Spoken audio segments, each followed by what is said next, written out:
back to crime and sports. Yeah. Oh, yay. I'm so tired. Yay. We're always tired when we're doing this. We record these at the end of long weekends every time, so we're exhausted, but we're ready to die, and then we sit down with a stack of index cards, and it's second wind, back to life. This is fun. Holy shit. Well, I got in a car accident 2 weeks ago, and I am in lots of pain. Medicated? And I'm... Jimmie's on drugs, everybody. I'm heavily medicated. Guys, today. Jimmie's on drugs. Watch out. Xanax and problems. booze. I'm partying like a 30-year-old married white woman. Like a 48-year-old married white woman. A 30-year-old woman would go out and take the pills if she got home. Right. She go take them in the parking lot before she goes and drinks the Chardonnay. She's got places to go. Right. I take them in the lonesomeness of my bedroom as I cry into a mirror. Oh, my goodness. And then I get my second wind and haul ass to the studio with you. And second wind is warranted tonight because the story we have tonight, guys, I'm telling you, we have these stories that go from A to Z. Yeah. These big, long stories. This story is, it's a Lifetime movie if Tarantino made it. That's what it is. It's awesome. A weird, twisted... There's going to be twists where you think, oh, okay, that's the story. Yeah. That's not the story. It has just begun. With the guy from Unsolved Mysteries narrating. I'm telling you, until I say, now it's about to get interesting, it hasn't gotten interesting. Some Robert Stack a disaster. Oh, it's a mess. Before we get into this craziness of this story, we want to thank everybody for their iTunes reviews this week. Guys, thank you so much. It helps us tremendously. If you've been wanting to help out the show, trying to figure out a way to do it, you like us, that's the way to do it. Get on iTunes. If you've been delaying and going, I don't feel like signing in, it takes 30 seconds. This is the week to do it. Help us out, guys. We really charged appreciate the charts last week. We didn't get as high as I would like we're to doing jerk off to. But you guys pushed it so hard, and it was amazing. So thank you. Yeah, do it again. We appreciate it. We appreciate all the new listeners that are coming on board. Welcome. You've picked a crazy one to join us for, and it's a wild one. So you picked a good one. You really can't go wrong. No. But this story is particularly wild. All these are fun, and they're getting more and more fun since Ray Caruth. This is sordid, this story.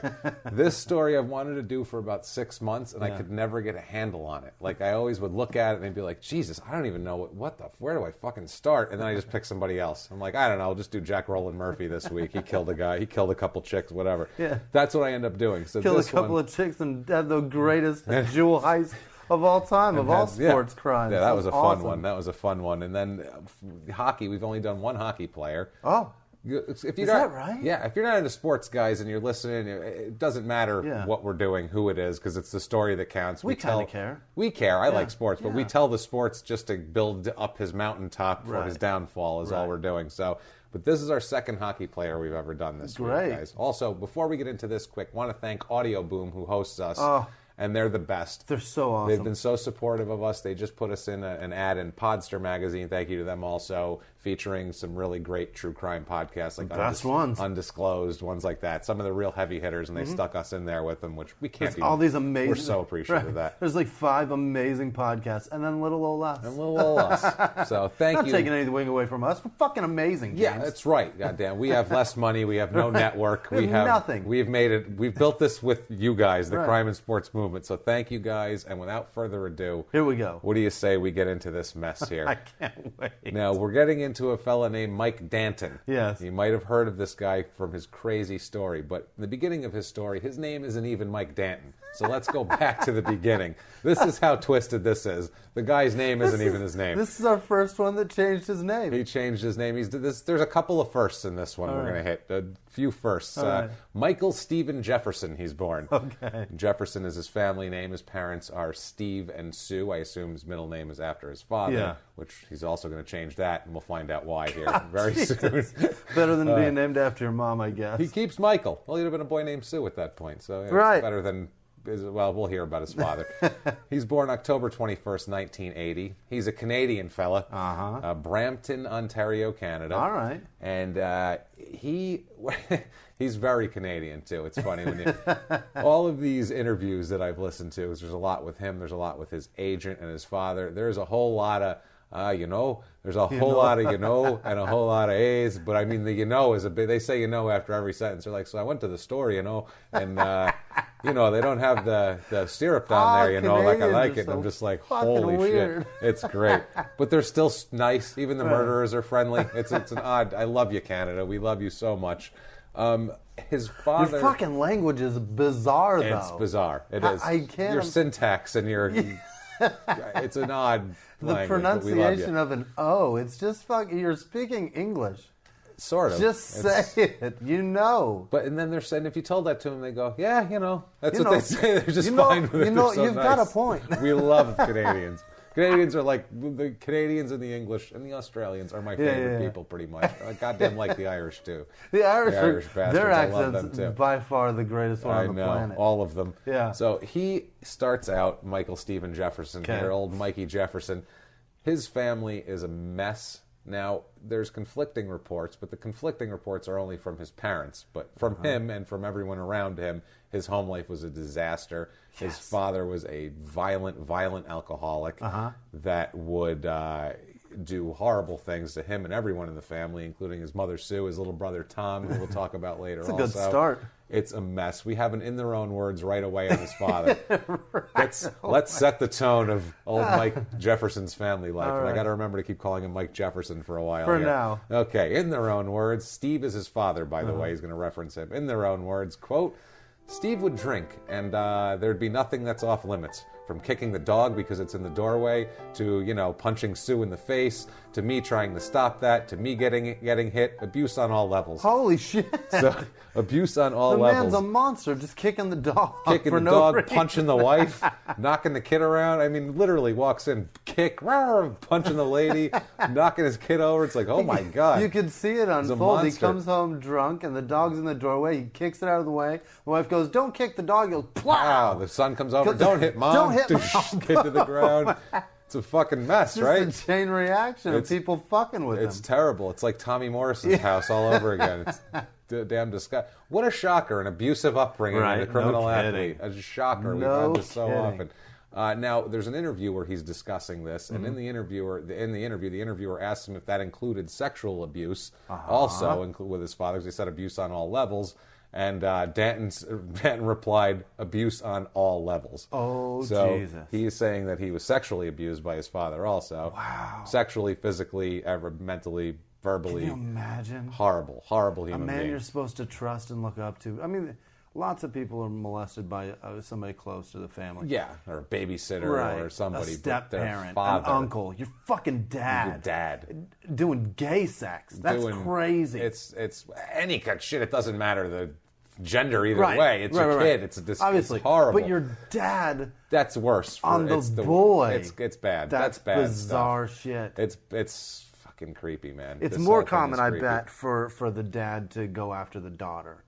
That's got to be more common, yeah. But this is just setting him up to be a fucking lunatic. That's the thing. And his dad. You don't trust anybody after that. No, no, not at all. No. What you do is you look for someone to trust, right? And he'll find someone to trust that we're going to talk about in a minute. That he picked the wrong guy to trust. The ultimate silver-haired middle-aged white man here, who does the most wrong you can imagine here. Good God. So Steve, his father. There's interviews with Steve, and he is a red-faced son of a bitch. Really? His face is so bright red at all times. He has some serious alcohol problem. I mean, his face, it's like mercury. Does he have the veins? He's like bloated. Oh, bloated gross. And shiny and red. Gin face? Shiny and red. Oh, yeah, one God. of those. Yeah, he looks like, wow, did they just give him like 8 cups of coffee and throw him out in front of the... Come on, clean up, guy. You got a TV interview to do here. Is he suffering from a potassium overdose? It is terrible. So he denies the abuse completely. He says he never hit him. Well, yeah, because that means you go to... He said, I never even hit him. All right. He said, quote, would I yell at him after a bad game? Yup. Did I ever hit him? No. So he said didn't hit at all. But he would use hockey as that was his main form of punishment. It was like, you didn't do well playing hockey. You're getting your ass kicked now, which is an odd... That's fucking abuse, Dad. It is. I have a friend who didn't get physically abused, but my friend, I should mention him. I don't know if he's a listener or not, but my friend's back east. Anybody who may know it. A friend named Joe Hendricks, we'll say. That's actually his name. He was a great great high school hockey player. Right. I mean, great. I've watched him score 6 goals in a game. Where it just he looked like everyone else were children, and he was just, and he was a pudgy guy too. Not athletic at all, but just something he could do with the puck. Blast it. Stick work. He was amazing, right? Really? His mother we called him her little hockey pawn, because his mother was like this mild-mannered lady. She was a nurse. And then we get at hockey games, and Joe would be out there, and he's the best player on the ice, mind you, and she's going, bend your fucking knees, Joe! Bend them! I'm going to kick your fucking ass, Joe! Jesus. She'd tell him, you play well, we'll go get Chinese food after the game. You don't, we're getting McDonald's. And he'd be like, oh, all right, because he wanted Chinese food. So this hockey culture with these kids it's bizarre. Yeah. It is more bizarre than any other sports culture I've seen. The traveling baseball league kind of scene is an odd scene, and the AAU basketball is an odd scene. But the hockey ones, they're particularly hardcore about it. The swimming, because I have my son in swimming, those parents are fucking bizarre too. Like, it's so weird to see a swim mom chase her child as the child's swimming down the pool, screaming at the top of the lungs at that child. I figured it out. What Jimmie. is that? White parents. Yeah. It's white parents. They're like, if my kid's going to play, I'm going to make him good. God damn it. That's what it is. They're assholes. White parents suck is what we figured out. There are black families there, too. And there's a black girl she's one of the best in the pool. And her dad sits back cool as shit, I bet. Yeah, he sits down just cooling out. That's right. That's my girl. That's right. He's cool about it. Yeah, but all the other parents are like, you don't see Michael Phelps' mom chasing his ass down the fucking Olympic pool. The good Reverend Jonathan Gilliard sitting there going, that's my girl right there. Yep. Shout out to the Rev, by the way, guys. Shout out to the Rev. So this guy is in this weird hockey culture, you could say. Now, 1990 comes around. Mike's 10 years old. He meets David Frost. Here is his silver-haired, middle-aged white man. He's not silver-haired or middle-aged yet. He's only 23 years old at the time. But his actions are as silver-haired as they come. What does this guy do? Okay. Now, this guy is a coach. He's a hockey coach, and he is At 23, he already fucking gave up on his own dream? Very involved. Yeah. If you see him, he's not a guy who's going to play professional hockey. He's a fat tub of shit, basically. Oh, no offense to fat people, but he's a fat tub of shit. Offense to fat people. Offense to this fat fuck, anyway. Yeah. We're going to talk about all of his indiscretions in detail. At the time, he's a hockey coach, like I said. Frost calls him like an off-the-wall, says he's a real hard-working kid, really just undisciplined, crazy kid, basically, but works his ass off at hockey. But he said you could tell he had a lot going on in his head. Yeah. Now, this guy is preying on this shit, and we'll get into all the damaged kids he finds. What did he think was going on in his head? He just said you could tell there's a lot going on in his head. He's thinking about hockey a lot? Like he's a fucking predator, and he saw... Oh, okay, that I got you. He's a predator, and he saw prey. He saw someone who's damaged and saw someone who's looking for anybody to get him out of his situation. A weak gazelle. And he goddamn finds him. So, on the meeting Frost, in their own words here, Mr. Jefferson, Mike Jefferson, has to say, quote, I hate my situation at home. And it was someone who was just really kind of cool, relaxed, and someone that I looked up to. Hockey coach. That's what he said. So he liked the guy. He said he's a nice guy. He looks up to him. He cares about his hockey. He's nice to him. Probably doesn't punch his mom and kick his dog. Yeah. So, beat the shit out of him and his brother. It's a change. It's a change. And it's a nice change. It's a nice change for now, because, you have to groom a child like this, we'll call it. Oh, no. Yeah, well, for whatever, we'll get into it, don't worry. All right. So, basically, right away, he would start spending more time at Frost's house than with his own parents. So Frost is inviting him over? Yeah, David Frost. And David Frost, this is not the British journalist who interviewed Richard Nixon in the 70s. The Frost vs. Nixon's a great movie. You should check it out. You know who this is. This is a scumbag hockey coach from Canada. Completely different guy. So let's not besmirch the other David Frost. He would spend more time over there. He would often sleep at Frost's house. And how old was this? This is 11 years old. What? He's 11 years old, and he's staying at a 23-year-old's house. Yeah, staying over at his house, which is, again, it's so weird. Now, either he's the greatest guy in the world, or he's a little fucking creepy. As Frost. You know what I mean? Frost said he tried to protect Mike from the abuse at home. He said he knew about it, and Mike would tell him things, and so he was trying to protect him the whole time. That's what he always says. I coached a little league team for my Did you my diddle cousin. any of the children? No. Okay. No. Jimmie. Good. So I coached a Little League team, and there were 2 kids on that team that were brothers, and it was very evident that there was problems at home and that this baseball was their way out. There was no fucking way I was inviting those children to my fucking house. No, it was not to stay over. No, or you might take them to get ice cream after the game with their parents. As long as the parents are with there, their parents present, and lots of other people. I bought pizza several times, exactly, and every parent was there because there's no fucking way I'm going to be alone with those kids. No, I don't blame you.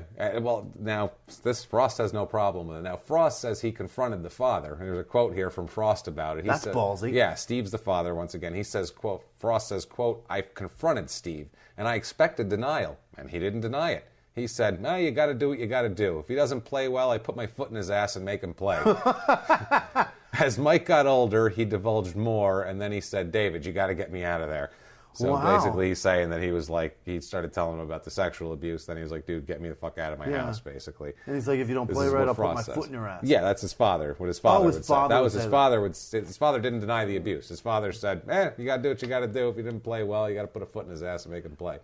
So this abuse is mainly hockey-centric, which is, I would assume, really just Canadian. There's really only Canadians, maybe a few kids in Michigan and Minnesota that are getting their ass kicked for poor hockey play. Minnesota. There is not a lot of... That would make me want to quit fucking hockey, though. Absolutely. No, absolutely. How did he continue when hockey is clearly the focal... Hockey and booze is the focal point of him getting the shit kicked out of him. Yeah, and that's right. How do you keep going? He keeps going. Apparently this is his way away from his dad.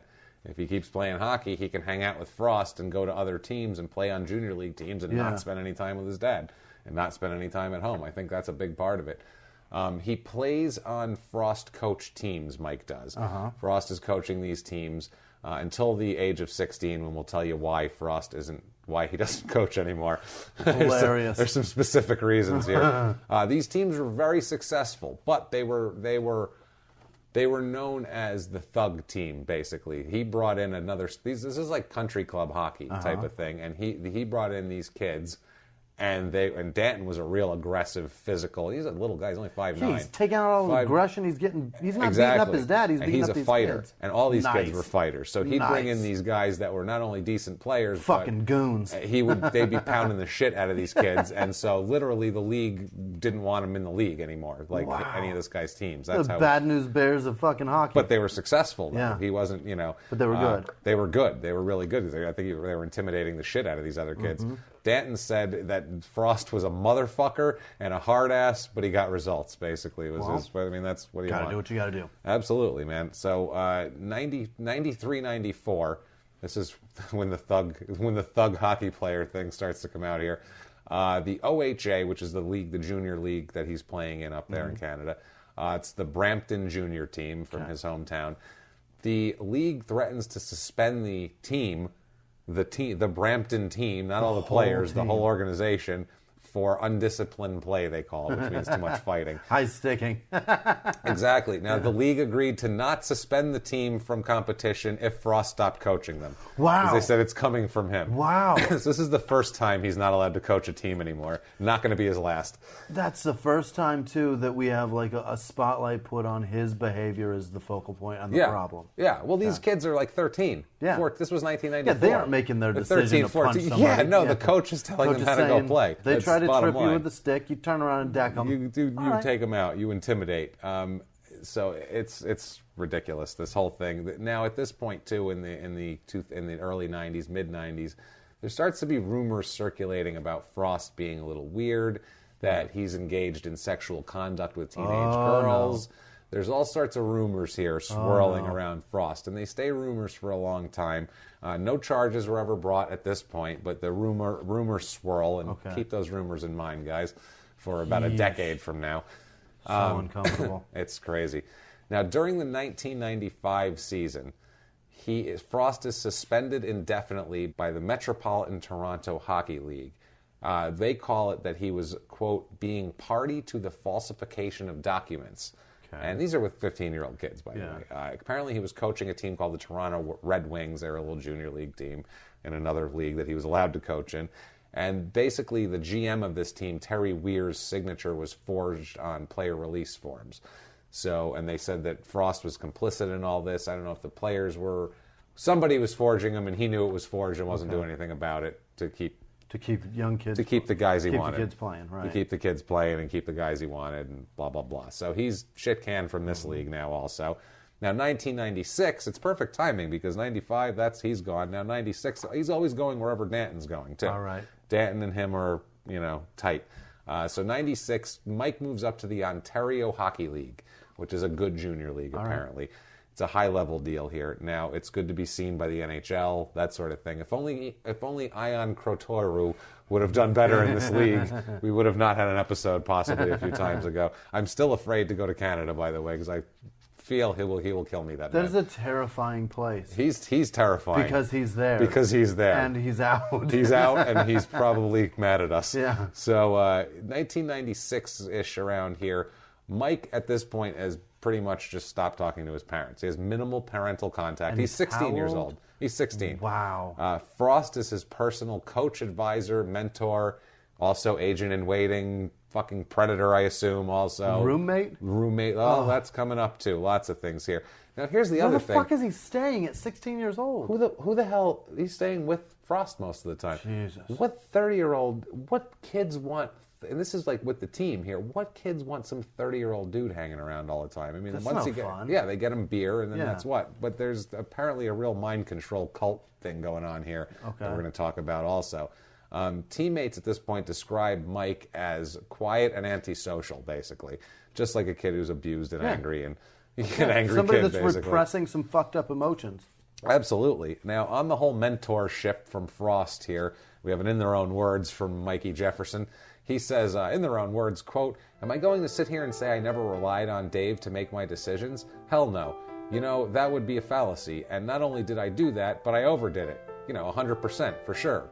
So he said, basically, he's letting this guy control me. He's letting him control his life now. And he's 16, so he's looking for some sort of mentorship, whatever the fuck. But still. I'm so uneasy right now. I'm very uneasy that this man is in this Frost guy's hands. And he's got his hooks in that kid. Deep. The talons are deep. The parents here, the Jeffersons, Steve and Sue, are saying that Frost has taken control over Mike's life now. Sounds like it. While he's 16. Steve Jefferson says that Mike would do things just to upset his mother so that he would, Steve would yell at Mike and then Mike would just go to Frost's house.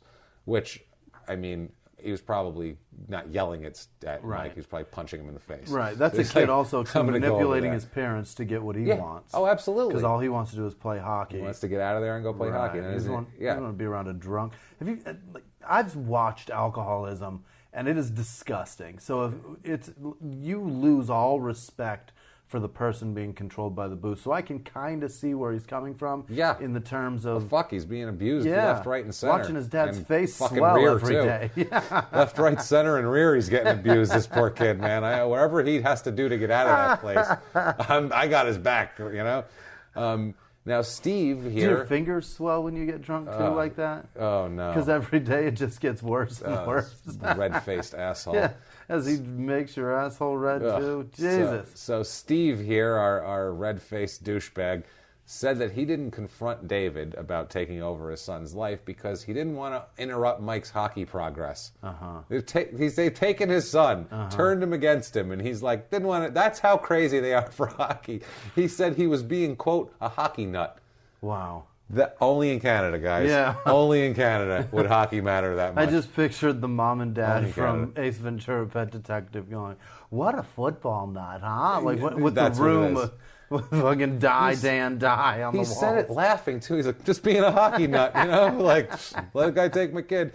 The other thing I don't get is when he answered the question of did you sexually abuse your son, he laughed it off. He went, no. Jimmy, you ever sexually abuse your kids? Thank you. That's the correct response. A flat no. Never. Fucking never. No, not... no. Of course not. That's not how you answer that question. It wasn't abuse. It was fantastic. I can't believe I just said that. It's fucking disgusting, right? It's the worst, isn't it? It's so vile. So 1997, he starts playing for the Sarnia Sting, which is another junior league team here. Now, when he's playing with Sarnia... Oh, man. Frost and Mike are spending an inordinate amount of time together. Yeah. And it's starting to be noticed by people outside of his family. People say that, like, teammates would say that Mike would rather hang out with Frost than with them, with teammates. So Mike's not even, like, into hanging out with his teammates. He just wants to hang out with this, like, 30-year-old dude that he's living with. That's so weird. So fucking weird. Mike stayed with a family for a little bit where he was playing when he first got there before they ended up getting this weird little motel room we're going to talk about. This weird little nest. Oh, no. Mike stayed with his family. Yeah, it gets weird. It gets really weird shit goes on in that hotel. Jesus, like a weekly leased hotel room. It's gross, yeah. So gross. Frost and Mike would spend a lot of time behind closed doors, like in his bedroom in these people's houses. So there's like a 30-year-old guy hanging out with this 16-year-old guy, not out in the living room, like, hey, I'm just taking care of the kid. Like, in the, what are they doing? Are they listening to music together? They like, you know, what are they fucking doing in there? Like, come on, man. I got a Mario Lemieux trading card. What do you got? Is that what they're doing? Are they reading fucking Hockey Digest or some shit? I hope so, but Fingers I doubt crossed, it. But man. I highly doubt it. Now, on this situation, the owner of the Sarnia Sting, a guy named Robert Cicciarelli, said of the relationship with David and this crazy, weird Frost-Mike relationship, he said, quote, "It was certainly odd from our perspective. It definitely concerned the family, and it concerned us as a team." Yes. Like, they were like, this is fucking weird. Yeah. What's up with that shit? It concerns me right now. That Frost guy's creeping me out. Imagine watching it. Like, oh, they're going to go home now together. Like, they're going to go where? This is not cool, man. So John Gardner, who is the president of the Greater Toronto Hockey League, which was another one that they were in, said of Frost, quote, now this is where we start getting into some weird shit. It hasn't gotten interesting yet. Yeah. It's not going to get interesting yet, but man, wow. He said, quote, he was known for exerting an unusual amount of influence on the players he dealt with. He practiced mind control. He was just a very unusual gentleman. Yeah. So, and they all say this mind control thing. It's literally like he has some kind of trick. And that's his mind control trick. Find a kid who's weak and needs a mentor and needs a person and needs somebody needs a place to stay. Needs a place to stay and is abused. Predators, they have a sixth sense instinct to pick up on prey. Yeah. They know who the somebody people that's are. Abandoned. They know those people. Now, Frost, on these accusations of being some sort of brainwashing person, he said, quote, I've heard the brainwash stuff, that I brainwash players. Maybe I have brainwashed them. You know, how crazy is that? If I was that smart, I'd brainwash 20 of them and we go win the Stanley Cup. Brainwashing, when I hear that cult stuff, it makes me crazy. No, it's not brainwashing. It's finding the weak and preying on them. That's what it is. You can't control 20 at one time. Well, you'd have to find 20 abused kids. He's never found 20 that have at once. A little bit of hockey talent. That have some hockey talent. That's the other thing. That have a little hockey talent, one. Can skate. He found a few, actually. There's a few that he has here. Now, Mike, at this point, he's April 97, he goes and starts playing for the Quint Hawks of the Metro Junior Hockey League. Frost is an assistant coach on this team, of course, because he's got to go latch on to Mike everywhere. Frost, Mike, and 3 other players, 5 of them, are living in a motel room in Quint. It's the Bayview Inn, room 22. Yeah. And they all live there. So it's if you've a ever fucking been motel there, room. Don't get that room. Disgusting. Yeah. It is covered in semen from top to bottom. Jesus. Absolutely disgusing. So this is getting weird at this point. It's like, they're living in a motel. It's one thing when he stayed at his house, when he had they're living in a motel room. He's got an extra bedroom. Motel room. You ever been in a motel room? It's one room. He's 2 beds. He's a 30-year-old man living in a motel room with 4 teenage boys. 4 teenage Shit's creepy as fuck. You know what I mean? Wow. So Frost is arrested in 1997. April 1997, he's arrested for the first time here. Not the first time in his life, but the first time for us. For assaulting one of his own players while he was on the bench. What? Daryl Tiveron is his player, and apparently he's on the bench, and he was saying he was not playing aggressive enough, and showed him that by punching him in the face while he was on the bench. You do this. Yeah, this is a 16-year-old kid playing hockey. Wow. Punches him in the face. Problem is, 2 off-duty cops are at the game, and they saw it, and they put his ass in cuffs. Fantastic. Tiveron, the player, denies that the assault happens and says he doesn't want to press charges, but the 2 off-duty cops witnessed it, so it's not up to him anymore. You can't tell us what we saw. Frost ends up pleading guilty over the summer to assault. He gets a no-sentence type of deal, just a slap on the wrist. He has no real record. you go around, you punch 16-year-olds sometimes. That shit happens. But that's a start. You know? It's definitely a start.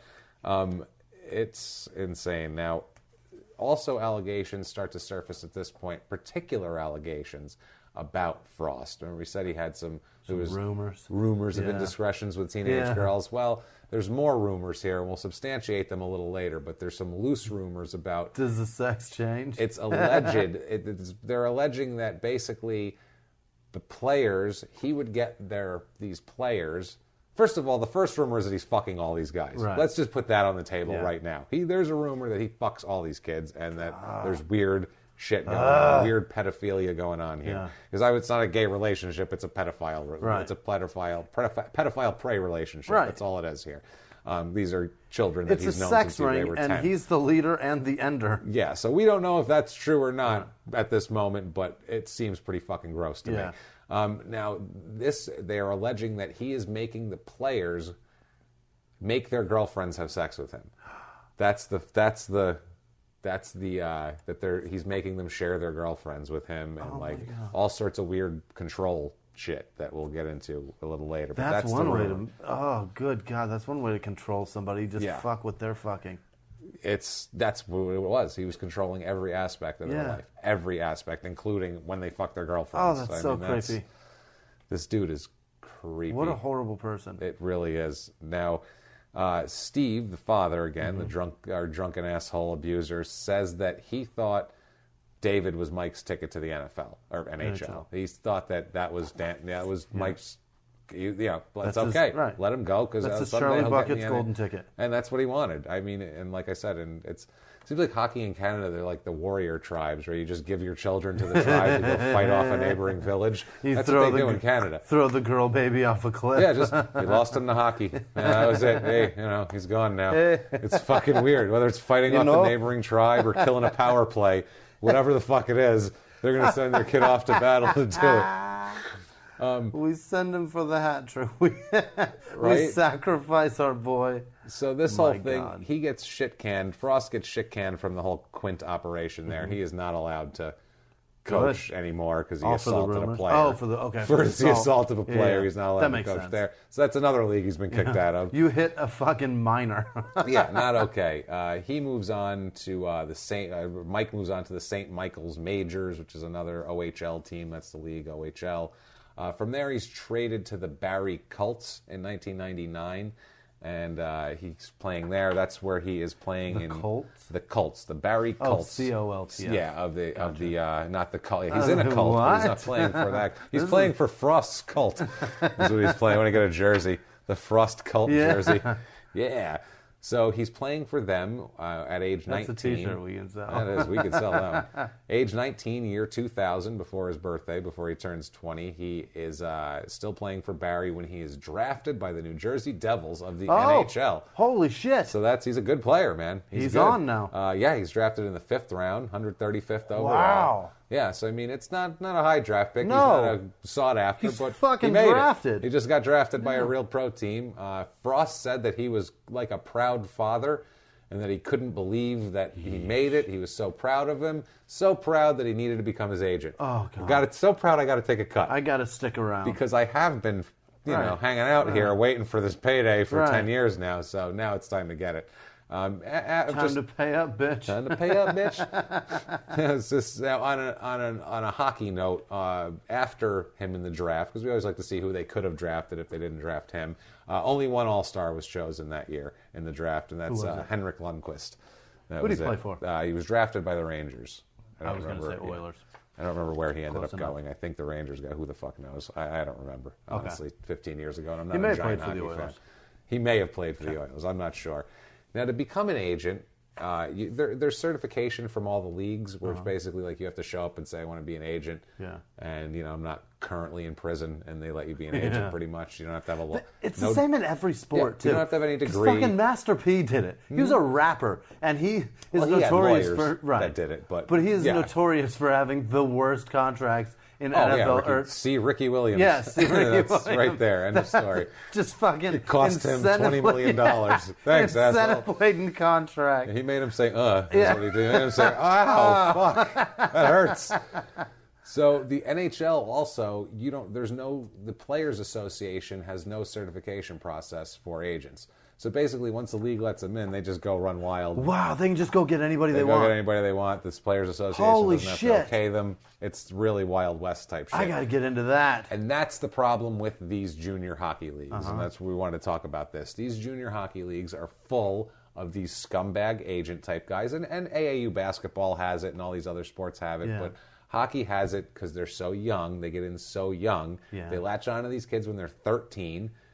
Do God knows what to them, control them, make them think that they can't do anything without them, and then by the time they're this age, now they're an agent. It's like the entertainment industry. It is exactly like the entertainment industry. Exactly, because it's based on skill, not age. Yeah. Like the NFL, you can't play in the NFL until you have 3 years of college. Right. Like, experience, you have to be 21 or 20, basically, to get into the NFL. And the NBA is now that way, too. 1 year. 1 year. So you have to be basically 18, 19, 20 to play. So they're making a rule to keep 12-year-olds out of the league. Right. NHL does not do that. And to keep fucking scumbags from messing with children. And they try to have rules with AAU and shit like that. It's more difficult, but hockey is just Wild West. They just see a 13-year-old in a rink. Oh, hell yeah. Jesus. These junior hockey leagues are just bubbling with this shit. It's the same thing as if you go to the Dominican. If you go to the Dominican Republic, they do it with baseball. Yeah. There's a million scumbag agents down there looking for 10-year-old kids they can, give the family $5 and own this kid forever. And that's why the MLB is filled with guys with the last name ending with Z on their fucking jersey. And most of these guys have been robbed blind by some agent that then charged them extra money for this and that and fucked them over. Jose Fernandez, the guy that just died last week, same thing happened to him. Cuba. Right, but it happened to him too. On his own. But yeah, they all did it. He was selling apples, oranges, and tomatoes and onions to make a living. He would make $4 a day. Yeah. And then he would have it taken from him. Absolutely. That's what goes on, and this is the hockey version of that. It's trying to buy his way into. These are the Dominicans of Canada, guys. These poor hockey players. Yeah. And so it's a constant problem. This junior league hockey. Just children. Creepiness. It's a constant issue. Preying on a child. Constantly. What kind of piece of shit are you? These people, there's a lot of them for money. It's just they see dollar signs, and also some of them I think are some of them are attracted to the booty, right? Or whatever else they get out of it. Who knows? Maybe they're fucking the moms. Maybe they're doing. Who knows what they're doing? But I think they have to get them away from the moms. But so at this point here, this is after the draft. Frost is going to take him for a little celebration. Yeah. So he takes Mike, some of the fellas that from the Quint experience from the Bayview Motel, and Mike's 13-year-old brother, the Quint experience. Sounds like a terrible documentary. Hotel. It does. The Quint experience. Come, stay at the luxurious Bayview Hotel. Room 22 has semen stains from top to bottom and the memories of many damaged children. Stay with us. Stay for a week, stay for a month, stay for a hockey season. It doesn't matter. At the Bayview Motel. Stay for a hockey season. That's my favorite thing we've ever said. Fuck, man. Bayview Hotel, our new sponsor. Yeah.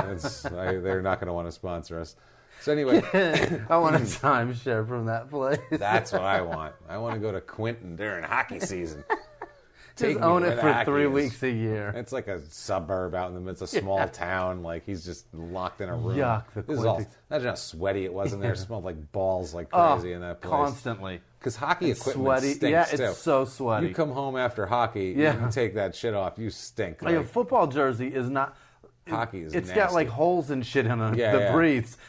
A hockey jersey is just like wool. It's nasty over shit. Padding. It's nasty. And then it just holds all your shit in. Holds it in too. My friend Joe that played on the hockey pond that had to bend his fucking knees. That kid, man, they had a hockey room and you'd open the door and it would just a hand would come out and punch you in the face. It stinks. Was it worse than the spit bucket? It was comparable but not worse. The spit bucket was more concentrated. It was constant. It was like a stink bomb. It's all right.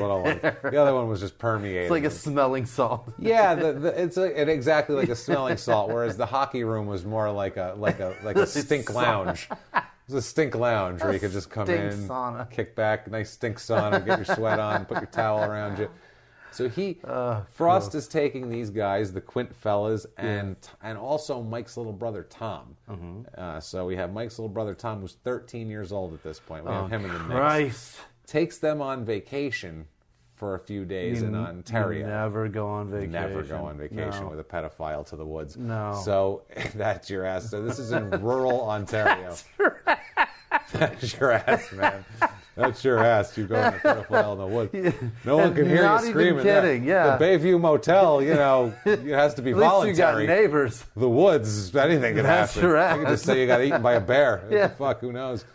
So this trip happens. Now, after the trip, Steve, the alcoholic father, finds some pictures that he does not like of He's Tom. documenting this shit.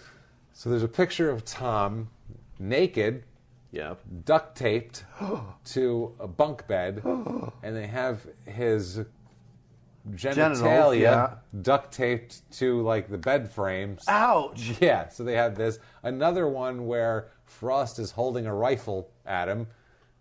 Now that's not what okay. The fuck? It's not okay at all, right? So the father freaks out, and people freak out in general, and I would freak out too if I saw that. I would call the police immediately. On the second hand, it's probably some weird hockey hazing ritual. Oh Christ! But the kid's 13 years old. That's a weird hazing. And Mike and these other guys are 20, and this guy's like 32. That's assault with a deadly weapon. Yeah. That's not hazing. No, that's fucking. This guy's like 32, that's a felony. and they're dicking around with a 13-year-old kid. Protect that 13-year-old kid from Jesus Christ. That's your brother. That's your brother. That's what I'm saying. So the parents take this picture to the cops. Obviously, they're shitty parents and they're abusive and everything else, but they're not stupid, I guess. Thank God. The police decided not to file any charges on anyone about this, which good old-fashioned hockey fun, eh? Thanks, Canada. Yeah, what the fuck? I think, honestly, if it was any other thing, they would have done it, but they were like, oh, it has to do with hockey. I mean, come on, that's, the kid just wanted to be a hockey player. That's come how on, do you it. know. He knew it. Frost, he knows how to make a hockey player. His brother made the NHL, so, they probably duct taped him to a bed too, hey? So that's what happened. It's fine. I can't believe this. It's fucking unreal. I can't believe this. They're good. Unbelievable. Duct tape a 13-year-old's dick to a bed frame. Perfectly that's fine. okay. Perfectly natural. Perfectly what healthy. The fuck. Perfectly all right. Was a 32-year-old man did that? No problem. Sounds right. That's how you stretch it. If a 13-year-old's dick makes an appearance an appearance at all in that situation, someone should be going to court for that. Especially somebody in their 30s. Someone's going to court. Yeah. I don't care, but not here. So Mike claims that the father, Steve, only pressed the matter with the cops because Mike refused to give him money from his signing bonus or from his salary. Oh, Christ. So he's saying he just tried to do this, but he's under Frost's control, so who knows? Right. This is the thing. We're trying to decide who to believe and who to be behind. Right. A fucking... It's so hard. A creepy hockey coach or an abusive pedophile father. Yeah. We're going, well, this guy might have... We're trying to decide who has the better interest at heart. This is worse than being on the jury. There is no good from this. This story is just... Everybody sucks. Fucked. Everyone sucks in this story, except for Mike at this point. Mike, so far, is just a kid that's misguided because... For now. Right. For now. We'll get into some interesting Mike shit, but he's got problems, all Mike. We'll get into them is he very Mike quickly, Danton yet? actually. Not yet. Okay. No, he's still Mike Jefferson. Michael Stephen Jefferson all still. Right. Mike says that the father is just trying to out Frost from his life. Basically, he's trying to cut Frost out so he can get my money. He's like, someone's got to be trying to rob me. Okay. That's the state of mind this kid is in, number one. Somebody's told him that, obviously. And on this incident with the little brother and all this, we have it in their own words here. He's going to try to explain this here. In their own words from Mike, quote, I know why things were fabricated, and I used to hate Steve with such passion, He's a pitiful human being. I don't want my name to be associated with him or her, with anybody on that side of the family. Okay. That's what he says after that whole thing, okay? Doesn't want his name to be associated, which it won't be very soon. Okay. 2001, he goes to the Albany River Rats minor league for the New Jersey Devils. Gotcha. He ends up with 34 points, which isn't bad for a thug. He's not a full-blown goon because he's not that big of a guy, but everything I read and everything I've seen, they call him he's an energy guy. Okay. He's an energy player. He's like Kurt Rambis, basically. He's not the most skilled guy. He's not the most athletic guy. He's not the fastest skater. Is he not a the starter, or best does he just come off the bench? No, he's like a third-line guy. He comes in, energy, be a pest, be up your ass. He's that... Comes in with fresh legs to annoy you. Randy Brown on the Bulls in the 90s. That defensive Yeah. presence where you're like, get nightmare. the fuck away from me. You're like, you annoying son of a bitch. Rajah Bell with the Suns. What do you do with Kobe? You know what I mean? I'm giving basketball analogies here, but so he has put all 34 points, but he also has 195 penalty minutes. Whoa. He's a fighter. In his career, He spends 3 hours in the penalty box. yeah, he's got a lot of fights. In minors and junior league, he was in the minors for a couple leagues here and then junior league for all those years. He had 50 fights in those. So if this is from dropyourgloves.com, Yeah, which is 3 minutes? which is a hockey. It depends because there's a major, minor, Okay. 5-minute, this one, that one. Gotcha. So whatever, depending on the fighting. So he goes through that season. He comes up slightly, actually. Only plays in 2 games in 2001, in rookie season. Doesn't really do anything, but doesn't matter. He's in there. He got to play a little. They took a look at him. 2001, in training camp. He's in training camp with the Devils. Tears an oblique muscle. Uh-oh. So now he's supposed to heal up and then report to Albany. That's chest, yes? Yes, chest. Yeah, I think so. Yeah. So he's got to heal up and then report to Albany to, kind of do rehab shit there. So he refuses to go. He refuses assignment, which he doesn't want to go to the minors. He says, go fuck yourself. Frost tells the team he's not coming, go fuck yourself, because he's his agent. Yeah. So he's, they're in this together. Frost is telling him not. Otherwise, I assume he would have just went if Frost didn't say, no, we're not going there. Yeah. They apparently don't like the general manager at the time and the guy who put the whole team together. They don't like him. We're not going down to the minors. So they think that guy has some nefarious reasons to send him down to the minors? They just don't want to go to the minors. And I think they're trying to force them to get rid of him, basically. They look at it and they go, they have no plans with him. Let's try to get him. He's got a torn oblique. He's useless to us right now anyway. Yeah, they're like, let's try to get out of New Jersey, I feel like. That's what it looks like to me. A kind of a power move of let's piss them off so much they shit canvas. And then we'll go sign on somewhere else. So for not reporting, October 2nd, 2001, the New Jersey Devils suspend him for the entire season. Oh, shit. Whole 2001-2002 season because he did not report to Albany. So that's not great for him. That's backfire there. Yeah. Little backfire.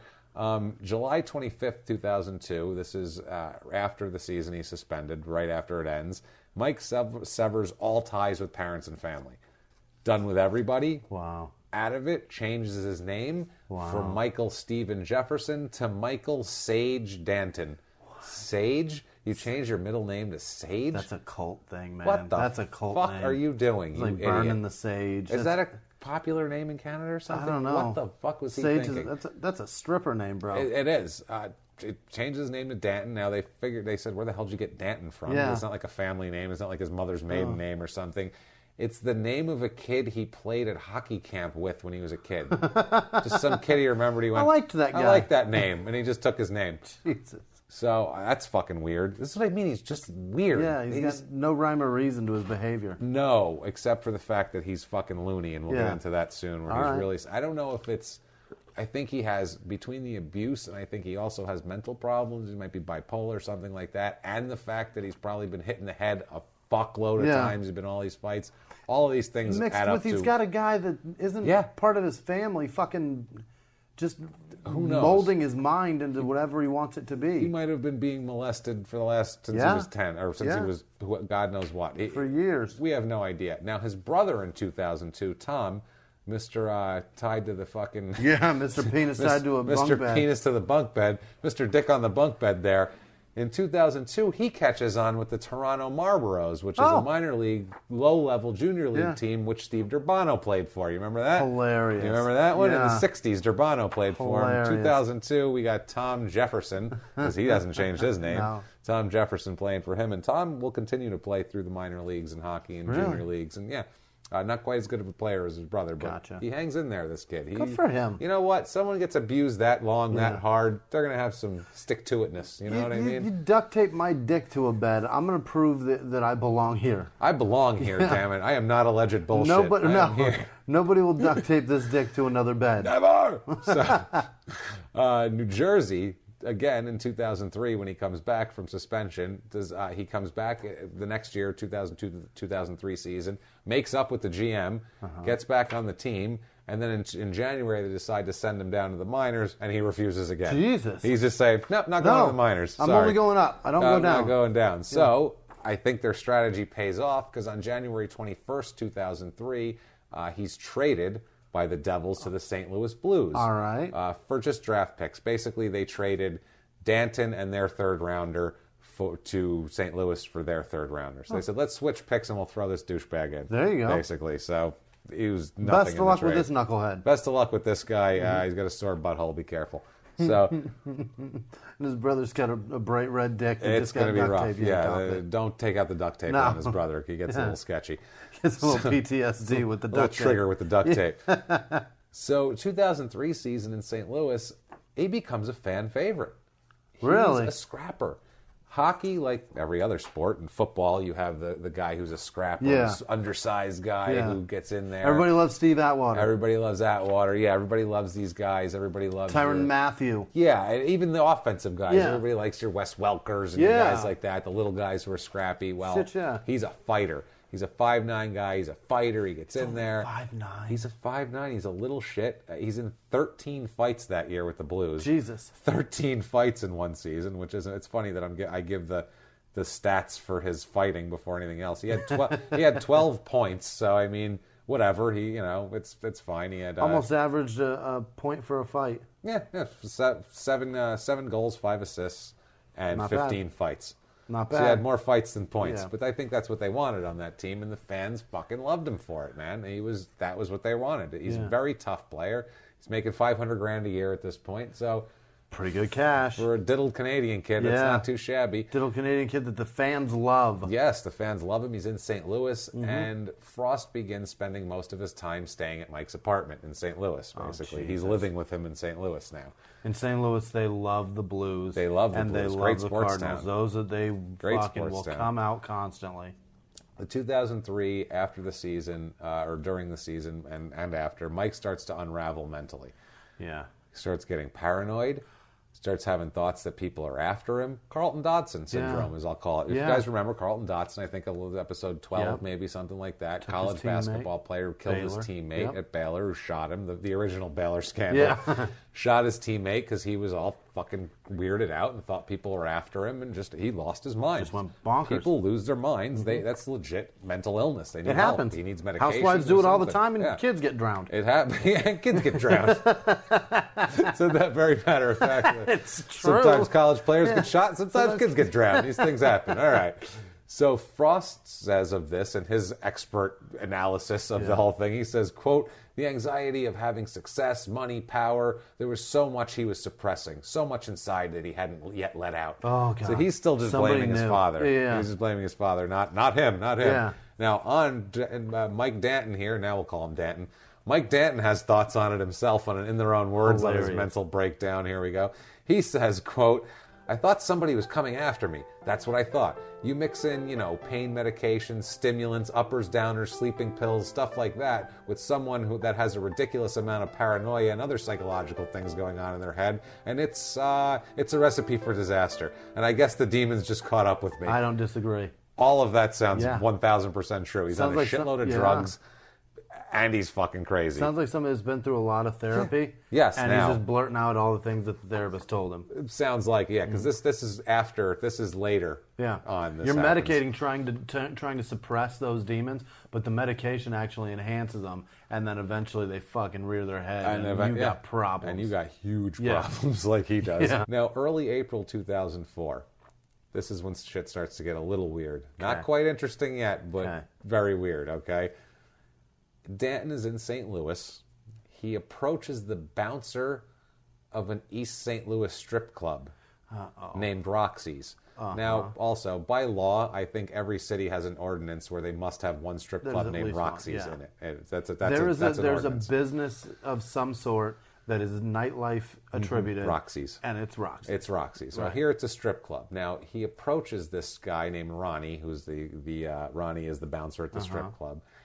And first of all, who the fuck, the bouncer at the strip club is who you're close to? What is it with these Canadians taking the strip club way too seriously? Crotoiru got kicked out of the strip club. He said, "We're going to blow it up." Right. This guy approaches a bouncer, not to say this guy's bothering me or, hey, this girl's fucking whatever. Right. He approaches him to offer him $10,000 to kill someone that's been trying to kill him, he says. Oh, my God. He says, "I got somebody that's been trying to kill me. If I give you $10,000, will you kill this guy?" Hey, you look like a bad dude. That's basically what he said. Do you accept contracts? Unfucking real, right? What is he thinking, number one? I mean, that's... Sight unseen? Like, he doesn't even know the guy? I assume he probably went to the strip club sometime, kept seeing him, but I mean, they weren't friends. Hey, you're the guy that like checks pals. my ID every Friday night. Do you kill people? Any chance you might kill anybody? If only Krotoru would have been working the door, they could have arranged something, and his problem would have been solved, unlike what actually happens here. So basically, he shows Mike, he talks with the bouncer, Ronnie. Ronnie agrees that he'll do it. They talk about it. Mike shows a photo to the bouncer. This is the guy I want killed. He's the guy who's trying to kill me. Guess who it is? Is it Frost? It's Frost. Yes. So we're like, what the fuck? Now, at this point... That's crazy. He's either trying to kill the guy who's been a horrible person and abused him his whole life, or he's killing the guy who rescued him from a horrible situation and helped him get to the NHL. Or we don't know. Or he's hiring somebody to kill somebody that is actually trying to kill him. Or there's maybe some sort of thing that we don't know about also. Maybe they're having a quarrel for other reasons. And we never... Well, we'll get into it. Let's do this here. So this is happening, or this is early April. April 13th is Game 4 of the playoff series. The hockey season's going on, and he is playing high-level playoff hockey and he is hiring people to kill people in the midst during of the playoffs. Okay? Wow. Maybe that's why St. Louis lost the series, but let's move on. It's Game 4 of a playoff series with San Jose, with the Sharks, and Danton scores his first playoff goal of his career this day, right? Happy days. Playoff goal. Yay. It's a big day. Big day for him. He's got to be feeling good. So good that the next day, on April 14th, Mike calls the bouncer, Ronnie, calls the bouncer to try to get the hit going on. Holy shit. And we have the voicemail for this. Get out of town. Which is amazing. I have the voicemail. Let's do it in their own words. For the voicemail of this is apparently the voice. First of all, if I'm calling a guy to try to kill someone and he doesn't answer, I'm hanging up. That's it. I'm not leaving a voicemail. There's nothing recorded. He said he heard on the voicemail. The guy said, "Hey, this is Ronnie. I can't answer the phone. I can't get to my phone right now. If you could leave a detailed message at the beep, I'll get right back to you." Details. He said, "I got details." Canadians are so honest and nice. They're like, he asked for a detailed message. I should give him one. So, in their own words, a detailed message to Ronnie. In their own words, quote, "Hey, Ronnie, it's Mike calling. If you can't do this, let me know." So I can try to find someone other way to do this because it's getting real serious. He's still at my place tonight and tomorrow night by himself. Please, it's a matter of life and death for me, all right? I'll try to be in touch with you. Thanks, later. Jesus. So that's his, that's... Pretty cut and dry what he wants to do. It's pretty clear. Yeah. He's not even like, hey, Mike, or hey, Ronnie, just calling you about that thing. If you just give me a ring back, that'd be cool. I'll talk to you later. No, he was like, hey, if you could kill that guy for me...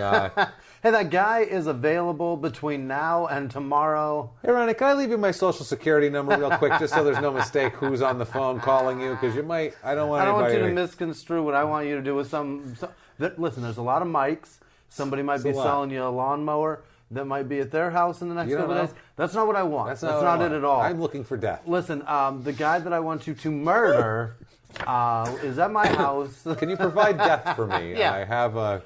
Please do it as clean as possible. Call me back and we'll do the rest of the details. I mean, we got into it mostly here. I think this is detailed enough. So the bouncer doesn't call Mike back? No. Okay, which... Because that's fucking... The bouncer's smart. As a bouncer... Like, I'm not fucking killing this guy. Right. As a bouncer, you've got to be going... He entertained it, I'm sure. Is he fucking serious? Yeah, get the fuck out of here with this. This sounds a bit too... He's giving me way too much info. Plus, if Mike is losing his mind and going crazy, I really feel like a guy like a bouncer can tell that. Like, this guy's not right. And when he first brought it up to him, maybe he was like, all right, you might be able to work something out. But then after a minute, he's like, is this guy fucking... He's not right. No. I think he's lost it, and I don't want any part of this shit, because he seems like he would go tell everyone. Listen, I watch Dateline a lot. Yeah. And I've seen them say... This is bad. Can you kill somebody? And then all of a sudden there's a cop at my door saying, you agreed to kill somebody. So now, bouncer doesn't call Mike back. Mike really needs this done. He really wants this done. What do you do? Who do you go to? Well, you could do it yourself, or who do you go to? Maybe you find another bouncer. You find your brother. You go find Ion Krotoru up there. They live in the same country. Find a teammate. You find somebody like that. You find a biker. Yeah. That hangs around. Somebody that's a bad dude you expect to do some shit like that. And as a hockey player, you'd have contact with these people hanging around. There's people you could get. Yeah. Plus, he's getting all sorts of drugs. He knows drug dealers. I don't know. Get one of them. They're drug dealers. Those guys do dumb shit. Yeah, they do dumb shit all the time. Right. He has a different idea. Oh, God. His idea, this is who he recruits for his hit squad. Now, we've had all the don't recruit a teenager to your hit squad, don't recruit your cousin to your hit squad. This is the worst recruitment to any hit squad in the history of organized murder. Okay? Mike recruits his girlfriend, who he's only been seeing a few weeks. They're not like they're not like they've been together for 8 years and they kill for each other. There's no Bonnie and Clyde. No. They barely know each other. Oh, she's 19 years old. Oh, dear Christ. A figure skater. Oh, my God. Who he met at the hockey rink, who's now a figure skating instructor. Now, listen to her name, because it's the least murderous name Ivanka ever or some shit. heard. It's the Katie Wolfmeyer. You do not get a 19-year-old ex-figure skater named Katie to help you murder anybody. No. Not a good idea. She is not rugged. Was she going to try to poison him with Visine? This is who he recruits to his hit squad. I'll get Katie on it. I bet she'll know what to do. Fucking Katie. Katie. And she looks like a Katie. You look at her and you go, she looks like a Katie. She's just fucking just a nice girl, blonde. Vegan bangs. You know, just a blonde girl, did figure skating, looks like kind of semi-athletic, and, you know, hey, I'm happy Canadian. You know, just a Canadian girl named Katie. Fuck. 19 years old. Yeah. Which, again, seasoned. Not menacing. Not menacing at all. So these two... Jesus Christ. He tells Wolf, imagine him going to her, and these two are going to hatch a plan. Right. A teenage girl and a fucking lunatic, crazy hockey player with his mental situation just deteriorating at a rapid pace. It's got to be a disaster in that bed after sex. He tells, oh God, it's a mess. That's when it happened. They go to the Bayview Hotel, room 22, and they're like, this is the only place I can do it. That's what he said. This is the only place I can get hard. He goes in there. I can still smell the teammates on the comforters. That's a hockey locker room. That's a hockey locker room, baby. It probably still stinks in That's a that hockey room. So he tells Katie Wolfmeyer, I have to say her full name all the time because it's just the funniest fucking thing ever. So fucking just innocent. Tells her, that he needs help finding someone to kill a hitman. To kill a hitman now? To kill a hitman, because he tells her that there is a hitman coming to kill him that he needs to kill. So now this girl is like 19. She thinks he's an NHL hockey player. Yeah. He's probably semi-legitimate of a person. And if somebody is, he's saying a hitman's coming to kill him. There's a hitman coming to kill him. I better help him. He's my boyfriend. We better help him get not killed here. So this sounds like The Mexican though with Brad Pitt. That movie. But he asked Katie to help him find someone. It's like asking Julia Roberts to do it. Figure it out. At least her name isn't Katie. Fucking A. Katie Wolfmeyer? That's ridiculous. So in their own words on involving old Wolfmeyer here, he says, in their own words, quote, I felt like I had been backed into a corner, and there was nowhere else for me to go. There was nothing else for me to do. I just got Katie. Just me and Katie. Me and Katie. Gonna take Bonnie and Clyde. Bonnie and Katie over here. Katie and Clyde. Katie and fucking Katie and Mike. Katie and Mike. Gangsters. So it's still April 14th, 2004. Wolfmeyer that night goes out to a bar to try to find somebody. Because where do you go? A bar. Let's just meet drunk people. They'll kill you. Kill people for money. They'll do anything. She finds Justin Levi Jones, who recruits him for the plot. Justin Levi Jones is a police dispatcher. He works for the cops. And she's a dope. You don't. Good God. Don't involve teenagers in your hit squad. Don't involve teenage girls named Katie, especially. No. Fucking Katie. No, she blew it. She found a dispatcher. You find some rugged, fucked up, messed up Sally McNeil bitch if you want to recruit somebody. No doubt. You find Sally McNeil, because Sally McNeil, you don't even need to hire someone. She's got her own shotgun, willing to travel. She is down. You find somebody in a gym. Yeah. You find somebody big. Sally McNeil fought cops off in a bar. That's who you get. 5 of them. That's the girl you recruit. That's the girl you find. Not Katie Wolfmeyer, the skating instructor from the rink. What the fuck is going on in his head? And Levi Jones later on says, they asked him, like, how long did this take for her to bring this up? And he said, less than an hour. She knew him for like 45 minutes. She knew him for less time than you've been listening to this podcast. And she asked him to commit murder for hire. Think about that. She sat with him, had a couple cigarettes and a couple of beers, and was like, "Hey, do you kill people?" Hey, I got 10 grand. I'm gonna kill this guy. So Levi, old Justin Levi Jones, goes along with it, and Katie gets his phone number. So Mike calls Jones and tells him that Frost is going to be at. But he doesn't tell him Frost is the guy he's trying to kill. Can you imagine his jubilation when she comes home from the bar? Yeah. And she goes, I found someone. I got it. Yay. I did it. Oh, they're so happy. All of his little demons are dancing with each other. Yeah. All of his batshit demons in his head. That's the biggest accomplishment of Katie's life up to now. Oh, yeah. Yeah, she did something good. And Katie's thinking, I did good, right? I did it right. And he's like, good job, Katie. You're proud of me, right? You did good, Katie Good Wolfmeyer. kid. You go skate around for a little while.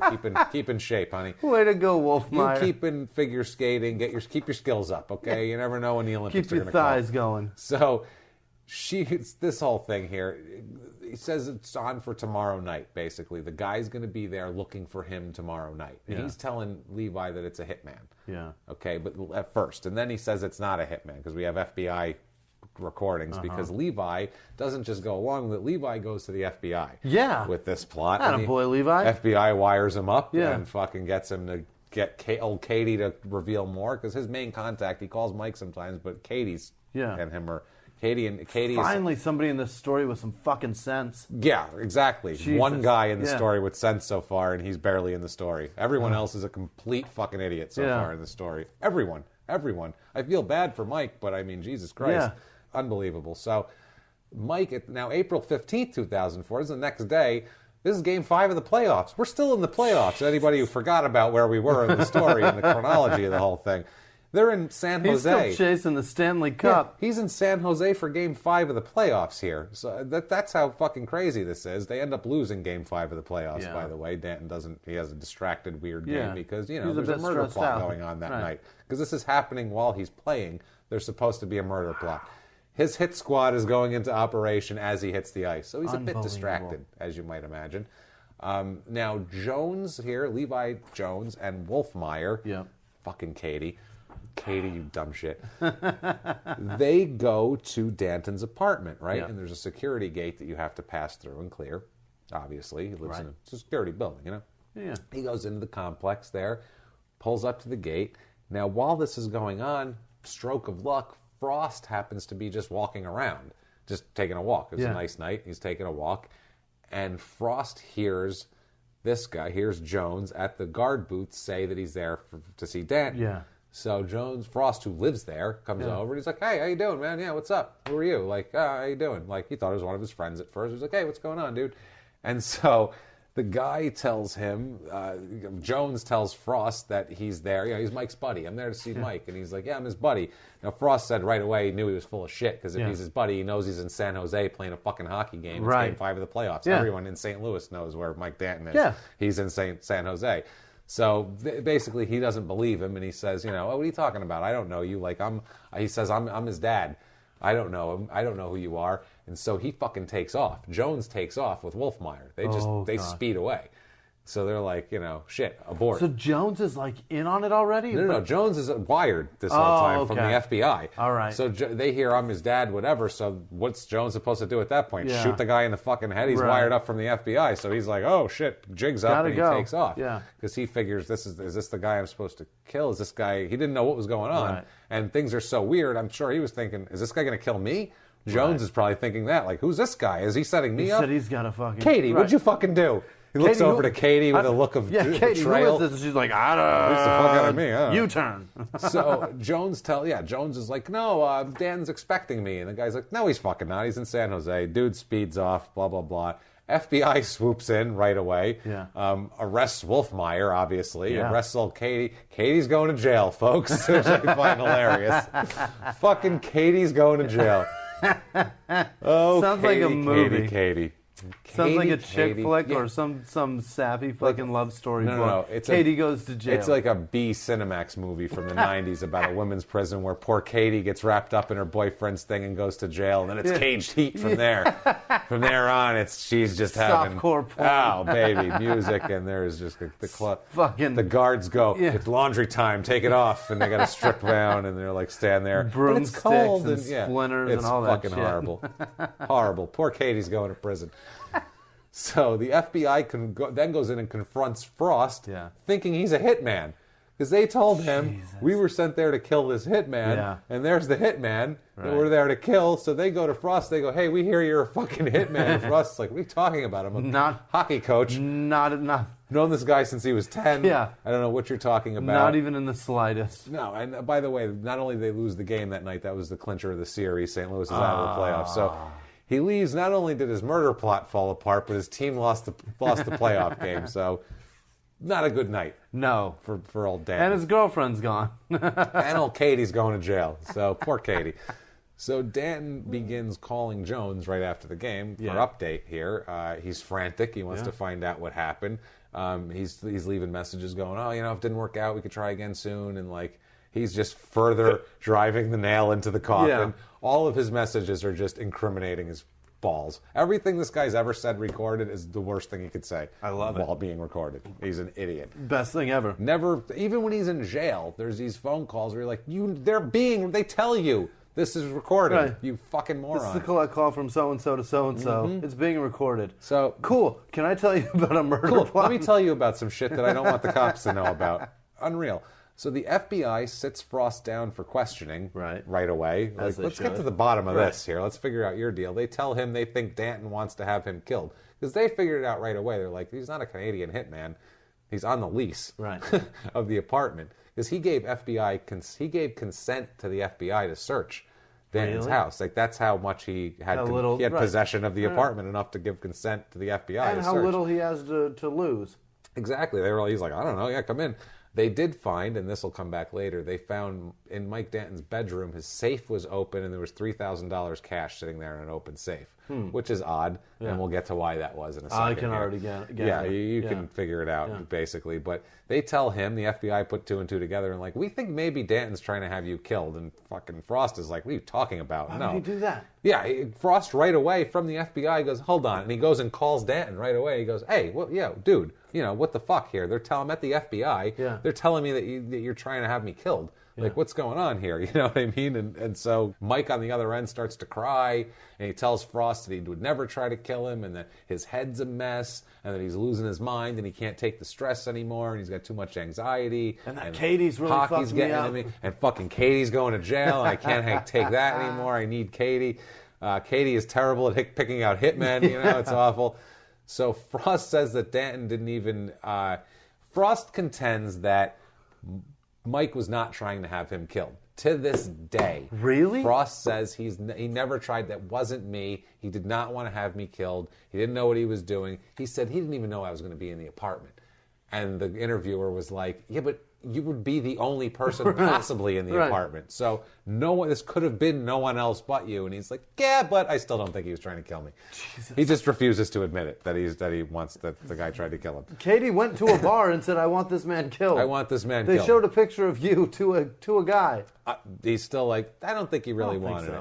Now, April 16th, next morning, Mike is at the San Jose International Airport getting on the plane back to St. Louis, and they arrest him. Of course they let him board the plane. They arrest him, charge him with conspiracy to commit murder and using a telephone across state lines to put a murder together. To hire. And Frost is still like, no. Not him. Frost says, this is Frost's quote on the whole thing. He says, quote, honestly, I think it was a cry out for help. I mean, who goes to some 19-year-old kid for protection?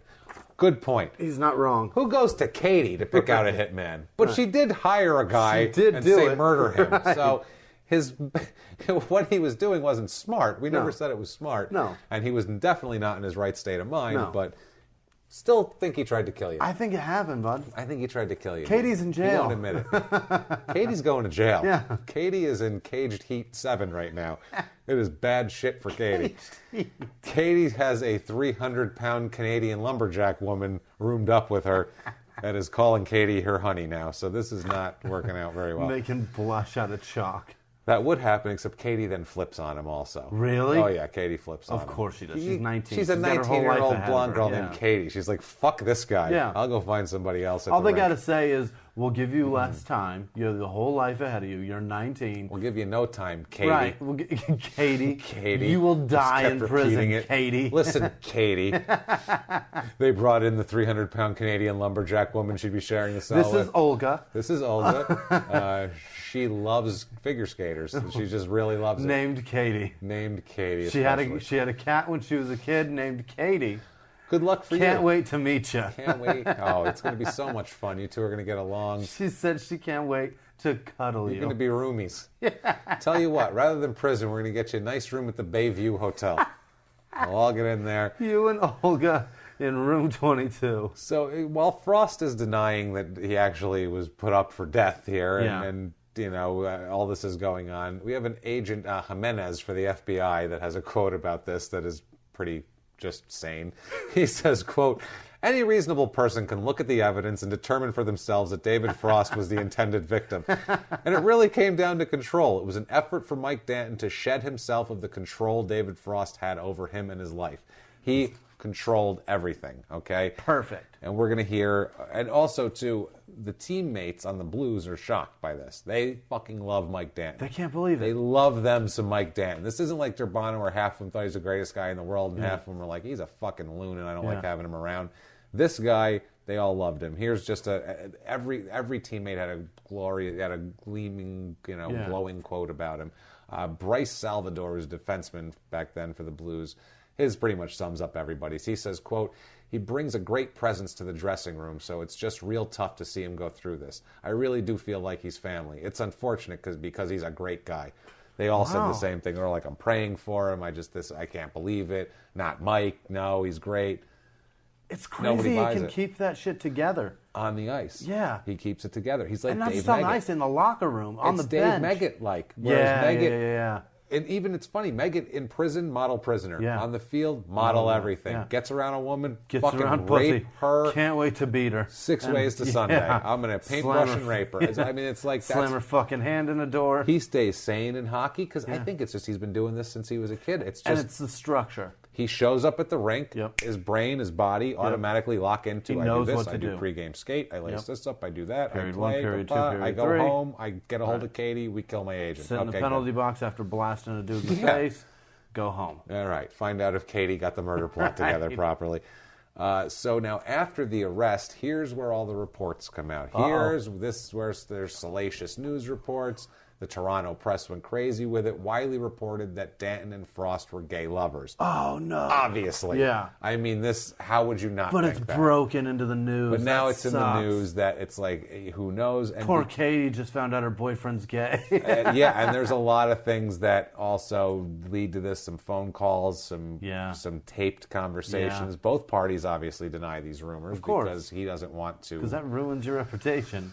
In hockey, probably, yeah. I mean, you're in a locker room. You're seeing dick all the time. Yeah, those guys. Yeah, I don't know how.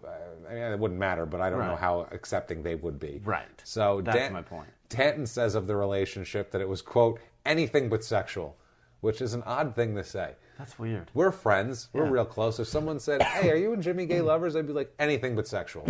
Our relationship is anything but sexual. They'd be like, what the fuck does that mean? Is kissing I'm sexual? not sure. It's not is sexual. Is holding hands sexual? We do, yeah. We plan lives together. We make doilies, but it's not sexual. Is jerking each other off is sexual? That sexual? Because I feel like it's maintenance. Right. I feel like it's just... I feel like that's just milk and prostate together. Right? Yeah, I feel like we're just keeping the trying to help each prostate other. healthy. That's all. It's just a help out thing. We don't make eye contact or anything. It's fine. Jesus. So, Danton's still in jail in San Jose while this is going on. He begins now, while he's in jail, he begins calling Frost daily. They're talking on the phone again now. Now, Frost also, he's taking phone calls. This guy just tried to have him killed, and he's like, "Hey, how you doing, Mike? Good to see you." That's a guy that's got something to hide, man. He's got a lot to hide. Yeah. Here it comes here. Now, one of these calls is Frost asking Danton. Now, Danton is continuing to say, Frost says that he didn't think Danton was trying to kill him, and Danton saying that he wasn't trying to kill him. Okay. They both maintain to this day that I wasn't trying to kill him, he wasn't trying to kill me. They're both saying that. But in this phone call that we have, a taped phone call, Frost asked Danton if he has to continue to worry about his safety. He said, "Do I have to worry about my safety anymore?" And Danton says, No, not at all. And so why would you ask that if you didn't think someone was trying to kill you. Did you borrow a car with bad brakes? Yeah, is that what it is? That's what I'm saying. Deal? How would you know? So now several calls. Here's the weirdest one of all. And several calls ended like this also. And this is odd. And they ask him about this. Ended like this. Frost, do you love me? Danton, yeah. Frost, say it. Danton, I love you. Frost, do you? Danton, yeah. Okay, bye. What does that sound like? Does that sound like you've had girlfriends that did that shit? Yeah, right? the worst. Desperate. No, you hang up first.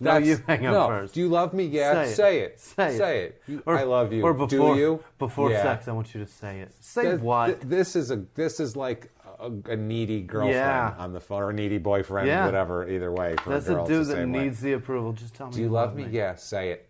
I love you. Do you? Even after he said it, he went, "Do you? Yeah. Okay." That's.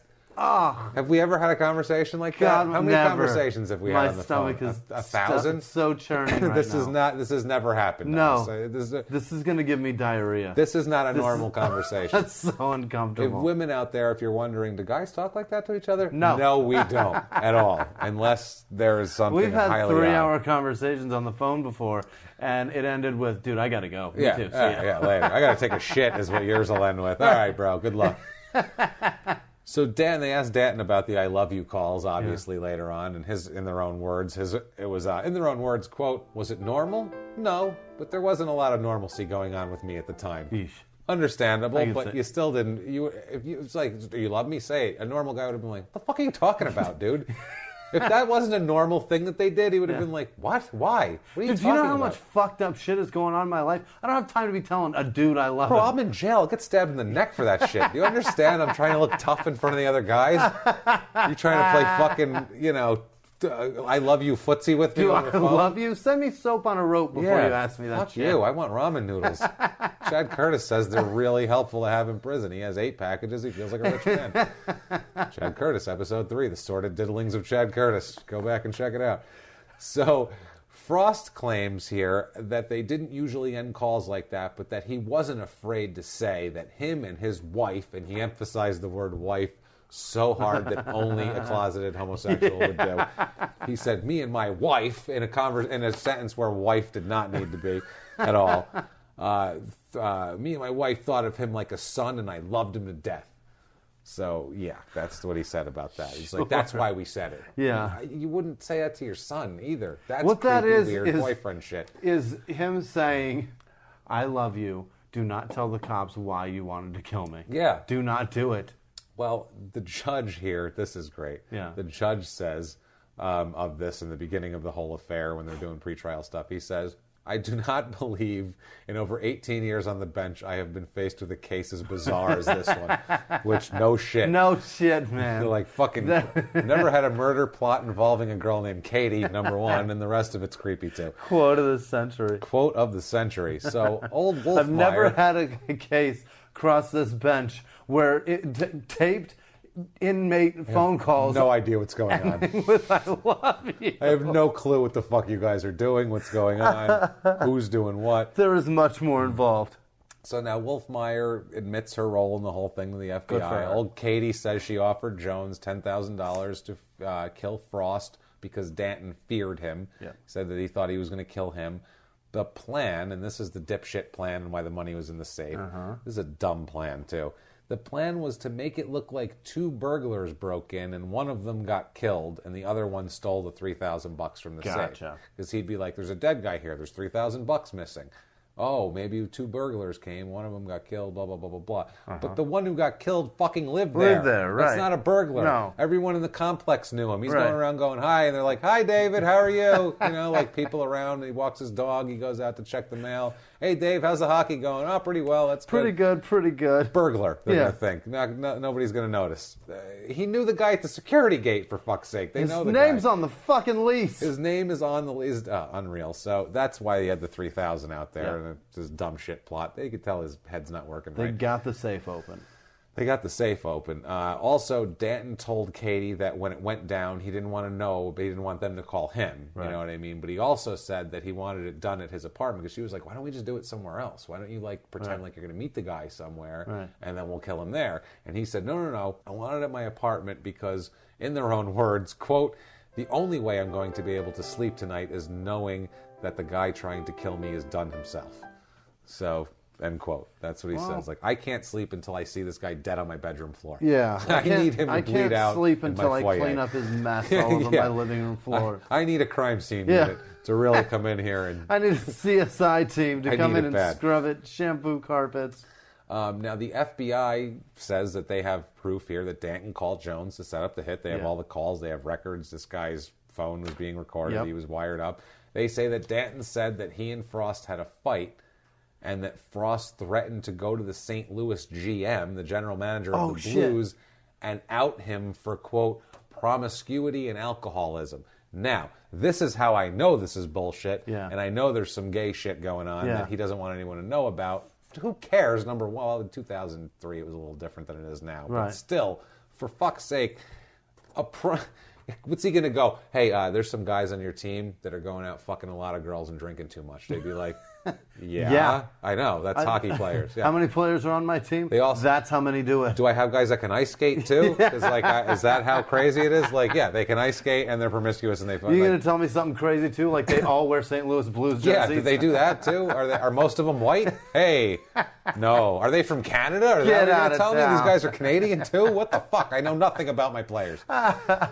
So that I don't think that would be a real threat. No. I'm going to go and I'm going to tell them you fuck around with girls, you're fucking Katie and a couple others, and you drink. No. I'm 21, motherfucker. I'm an adult. I can do all of that. Now, the other thing that they found, 21. Now, the other thing that they found that's real interesting was a recording with Danton saying that Danton was freaking out because he said his acquaintance, who he called Frost, was saying he was planning on leaving him. And he said he couldn't let him leave him. He kept saying, I can't let him leave me. I can't let him leave me. That's also not some shit you do with him. Now, that might be that he's so dependent on him, even as a 24-year-old man at this point, where he doesn't think he can operate in life without him. But it also sounds like he's a gay dude that... needs it. That needs I can't quit you. I don't want to lose. Yeah, exactly. I don't want to lose my boyfriend, is what he's saying. Katie isn't quite the replacement for him. So that's Katie's still missing that dick. That's where it's like, what the hell is going on? So weird. It's like, it's a gay thing. No, it's not. Yes, it is. No, it's not. We keep going. Every time you talk to them, you go, no, it can't be. Then you hear information. You're like, it has to be. There's no other explanation. There's no other explanation. So Danton now, the official charge, he's charged with conspiring and using telephone across state lines to set up a murder. That's the official. He faces 10 years in prison and a $250,000 fine on each of those charges. Wow. So $500,000 fine and 10 years in prison is what he's facing. So that's serious shit. Yeah. Not as serious as I honestly thought it would be for hiring a guy to kill somebody. Yeah, I thought that's you not get bad. life for that. That ain't bad, honestly. No. That's not too shabby. Like, you might want to just try to hire a guy to kill somebody you don't like, because that's not that big a risk. 10 years ain't much. Then again, maybe if he actually did kill them, then you get then a lot. It would have been right. Yeah, I assume at that point. It's attempted. Right. It's conspiring to. And hiring the wrong fucking guy. I would say. Jesus. So now, Assistant U.S. Attorney Stephen Clark called Danton, quote, too cowardly to kill Frost himself. Not real cowardly, I don't think. I just think he was fucking nuts. I just think he didn't want blood on his hands. He said he was saying this because he's saying that they're trying to make sure he doesn't get out on bail, because this is the next month. He's saying that he wants to keep him in jail to keep him from continuing to try to kill Frost, which they're talking on the phone, telling each other they love each other. I don't think he's going to try to kill him. But that's their excuse. They just want him in there. Yeah. Frost here on the arrest of Danton, he says, quote, this has nothing to do with a gay lover or relationship with any female. We're going to get him some help, some treatment. He's had some issues from his younger years that he needs to deal with. We're going to pray the gay away. We are going to pray the gay away. We're going to send him to a camp. We're going to send Katie there. She's going to jerk him off on the hour, every hour. The FBI is going to sponsor it. It's going to be fine. It's fantastic. Nobody worry. So November 2004, there's so much goddamn evidence of all of this that November 2004, he ends up pleading guilty. Really? He pleads guilty. They cut a deal for 7.5 years. But as a part of this deal, he never names his intended target. He never says who he tried to kill. That's part of the deal, is he doesn't have to say that. He has to say that he tried to kill somebody, but they won't say who. Because he's still saying some interesting shit here in a minute. We're going to get to that shit, but right now he's going to prison. He's sentenced to 7.5 years on the plea bargain deal. So now he's going to prison. Yep. Katie's going to jail with fucking Olga the lumberjack woman. Yeah. Frost has been, reputation's ruined, all that. And he has no player making money now. No player making money. The parents haven't had a son in forever that they can beat and molest and everything else. They haven't given him any money either. Tom is stuck in the goddamn minor leagues, still has duct tape burns on his cock. I feel bad for all these people, Jimmy. I feel bad for all these people, but not nearly as bad as I feel for these Mike Dantons. Unbelievable. Mike Danton, the poor, he's a student at Virginia Western Community College. This poor kid, he's walking around. He's trying to get laid. Yeah. Girls Google him, and they're like, I don't think so. That guy. And then also this guy. I feel worse for this guy because he's older than this one here. Mike Danton, IT infrastructure manager at Momentive Performance Materials, Inc. in Schenectady, New York. This poor bastard's walking around being Mike Danton his whole life without a care in the world. This asshole's name isn't even Mike Danton. He changed his name to this guy's name. He's like, why couldn't you keep your own fucking name if you're going to try to kill people? Now you fucked me. Now you change your name, and a year later you try to kill a guy? Thanks, dick. Thanks. You ruined everything. Appreciate it. I can't get a job now. Thanks. So that's who we're dealing with. Those poor people. Good Christ, I feel bad for them. Those are my favorite. Those people. So 2006, his brother Tom signs with the Barry Colts, his old team. Remember, that's the team he was playing for before he got drafted by the Devils. The Barry Colts, everybody. The Barry Colts, but not the Colts. The Colts. But he never makes it to the majors here, to the NHL. Now, during all this, that happened. Yeah. Now, he's in jail now. Now, August 23rd, 2006, Frost is arrested in Napanee, Ontario. He is charged with 12 counts of sexual exploitation of a minor and 1 count of assault. Oh, my God. This is his past catching up to him. All right. So now, Danton's in jail, and now Frost is getting his. Here's the thing they have against him. The whole deal, they've been building this up for like 3 years. Yeah. This is from 10 years ago. It's a lot of it from the Bayview Motel. Yeah. Okay. From the Quint experience. From the Quint experience. Players would bring their girlfriends. One girl said that her boyfriend was only allowed to have sex with her if Frost had sex with her also. Ew. And another girl said that basically the players had to get permission from Frost to have sex with their girlfriends by themselves. What? They had to get permission to have him not join them. That's the worst. Whatever. So, yeah, he was basically running them like, that's what Jim Jones did. We either Eiffel Tower or you beg permission. Or I do it first. And then this is religious cult shit. Yeah. This is what Jim Jones did. Yep. Jones did. This is what they do. This is now I'm in control. Now I'm control them. Now I'm going to get at the women. Right. Which is always the goal, I feel, of all these cults is I'll get to fuck all the women. That's what cults are always about. They're always it's just about fucking everybody. It's fucking everybody. And that's what happens here. That's how much of a cult this was. He was children, in a motel room. Ugh. So these poor girls, and these are 16-year-olds, 17-year-olds, they're coming into a hotel room. Yeah. They're like kind of hockey groupies, basically, Yeah. they would say, that want to hang out with these guys. And like, I'm going to go hang out with the hockey guy. Yeah. And there's the coach and 4 other hockey guys. 28-year-old and you got to dude. bang them all. Ugh. It's fucking horrific, man. The worst. Horrific. They should rip his balls off for that. I No feel doubt. Teenage fucking girls. How many girls named Katie were taken advantage of? I'm telling you. So this Frost's attorney, Marie Heinen, who her name is Marie, but she's as silver-haired of a white man as you get anyway, because what she says is, wow, Heinen? silver-haired middle age. Heinen. All right. Heinen. I was excited about saying Hyman again. H-E-N-E-I-E-N. Yeah, no Hyman for you, Jimmy, today. Sorry, no Hyman for you. So he said that, she says that the women would made up the stories, and they colluded after the fact, and they're full of shit, and blah, blah, blah. That's what she said. The Bill Cosby defense. Exactly. And there's multiple women, tons of accusations. August 7, 2009, the trial begins for Frost. There's a trial for this. The charges now, what we've got to at trial, are 4 counts of sexual exploitation of minors. He faces 10 years in prison.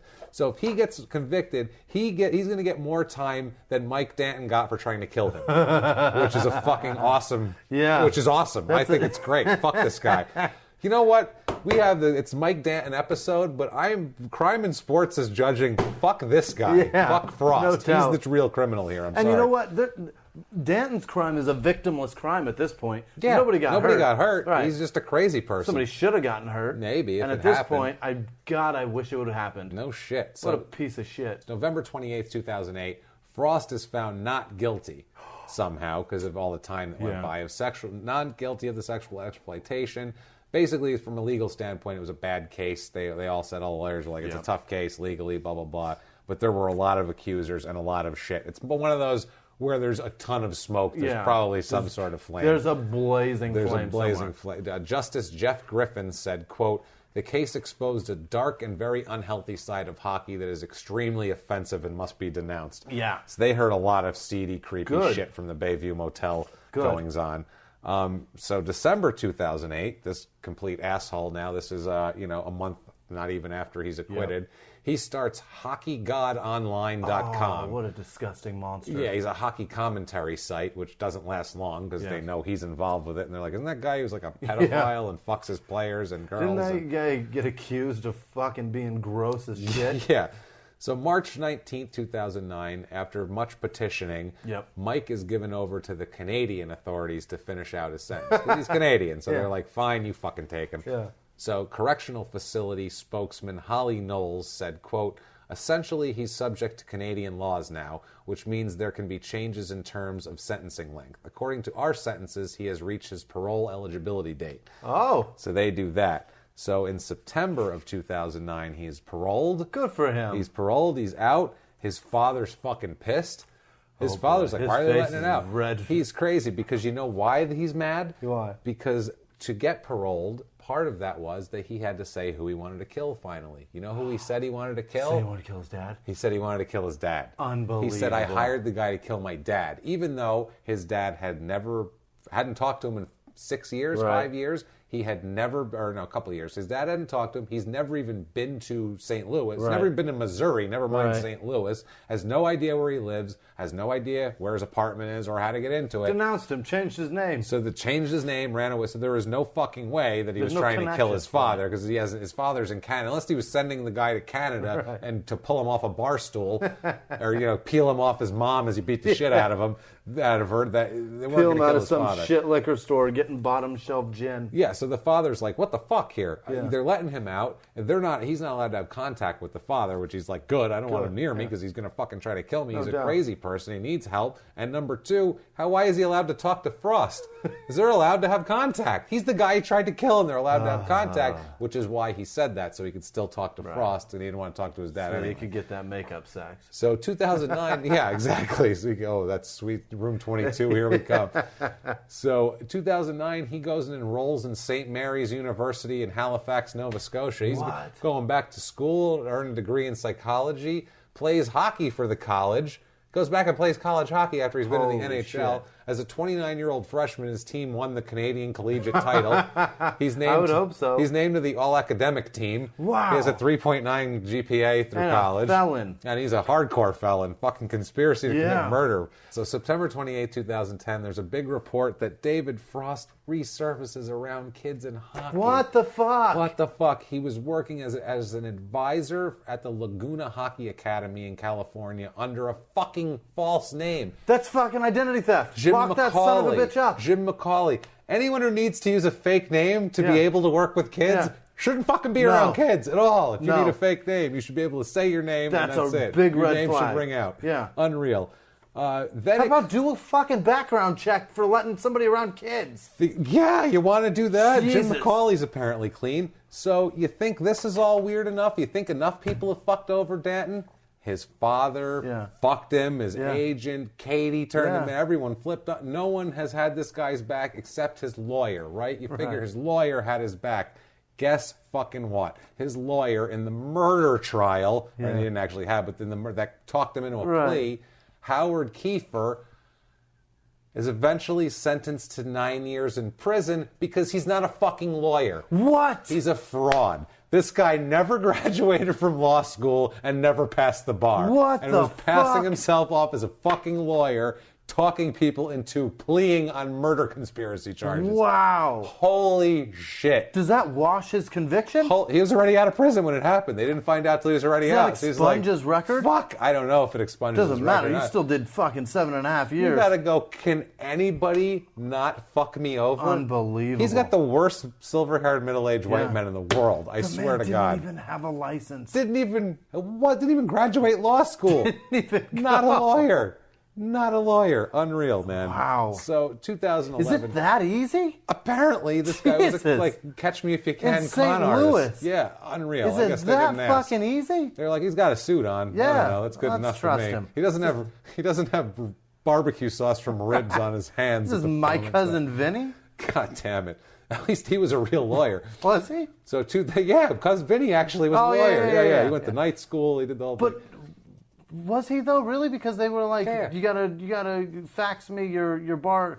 Well, no, certification. Not his bar certification. It was who he was because a judge wouldn't let nobody do a murder trial because then that's cause for appeal that he didn't have proper representation. Right. I believe was the legal grounds for my cousin Vinny. Right. Let's get into the real nuts and bolts of My Cousin Vinny's plot. All right. So 2011, they asked him who he tried to kill. There's an interview with Mike, and they're like, "Who did you try to kill?" And he's like, "Steve Jefferson, my dad." He will never say his dad too. He calls him Steve and Sue or his mom. Really? Yeah. Mike is asked why he would be afraid of his father since he's been years since they've spoken. Guy's never been to his house, has no idea where he lives, and he says, quote, this is another reason why he's full of shit. He says, quote, in their own words, I'm just not going to discuss it. That's one of the things I've maintained the whole time. I'm just not prepared to talk about it right now. I don't have an answer for that. I haven't found the story yet. I don't know. I got to talk to David Frost and see what he tells me to say. Maybe Katie's got an idea. Maybe she knows a guy who can tell me. So now, to August 2000, now Frost goes and he gets signed to a Swedish team in 2011. He gets signed to some low-level Swedish team that he goes over there and plays. He's trying to get back. No, hockey, playing hockey. Frost is? No, I'm sorry, Danton. Mike Danton is over in Sweden playing hockey in 2011, signs with a low-level, third-tier team, but he's been in prison for fuck's sake. What Swede is going to fuck him over? Yeah, now, he signs with an English team in 2012. Oh, good for him. Fucking England's smart. They deny him entry. Hilarious. Because he's a convicted fucking felon. So they're like, no, we don't need you and your drama and your pedophile coach. Get the fuck out of here. We don't want you. So good work, England. I'm telling you, man. So, and Frost, when asked if he still considers himself Mike's father, he says, absolutely 100% till the day I die. Jesus. I will more rape like his him daddy. and avoid being killed. Yeah, more like his daddy. Maybe not his father, but I'm definitely his daddy. Now, Mike on prison, he, in their own words, said, quote, prison saved my life. I have 5.5, 6 years of my life just gone. But those 5.5, 6 years are what is at the core and foundation of who I am today. No doubt. Because he probably got medication and counseling, and he's still fucked up, though. Read a book or two. 2013, he signs with a team in Kazakhstan. Kazakhstan is where Borat is from. Yeah. Where he's like, my sister's third best prostitute and all. It's a terrible place. My wife's vagina is like sleeve of wizard. Yes, and he writes blogs later on about Kazakhstan and how horrible it was. They didn't pay them on time. Their checks would be... He said, my contract Just be happy you got paid at all. He said, I was there for 5 minutes. They'd already breached my contract. They'd say, we'll pay you at the beginning of next month, and then they wouldn't... They say you have money, then they no give to us. They say they have money, no give to us. No pay. So he's saying how... They'd be like, they get them, they'd have to stay the whole time, then they'd have to go on a train super far with they'd cram 4 of them in a tiny train car. He said it was horrible. He said he was just sitting in this fucking dank, nasty country. Third world country. He said it was horrible and scary, and then the scariest part was he went to this restaurant and the shawarma man was there, and he said...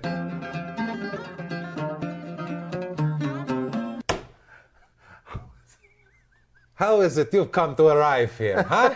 Why are you here? Huh? You come in, sign say closed. Sign say closed.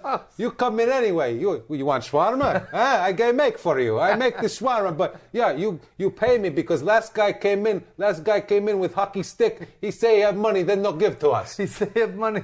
He say he have money next week. He no give to us. I make for you. I make for you. Then you go. Sign say closed. You pay me first. You pay me first. I don't trust you. I don't trust you.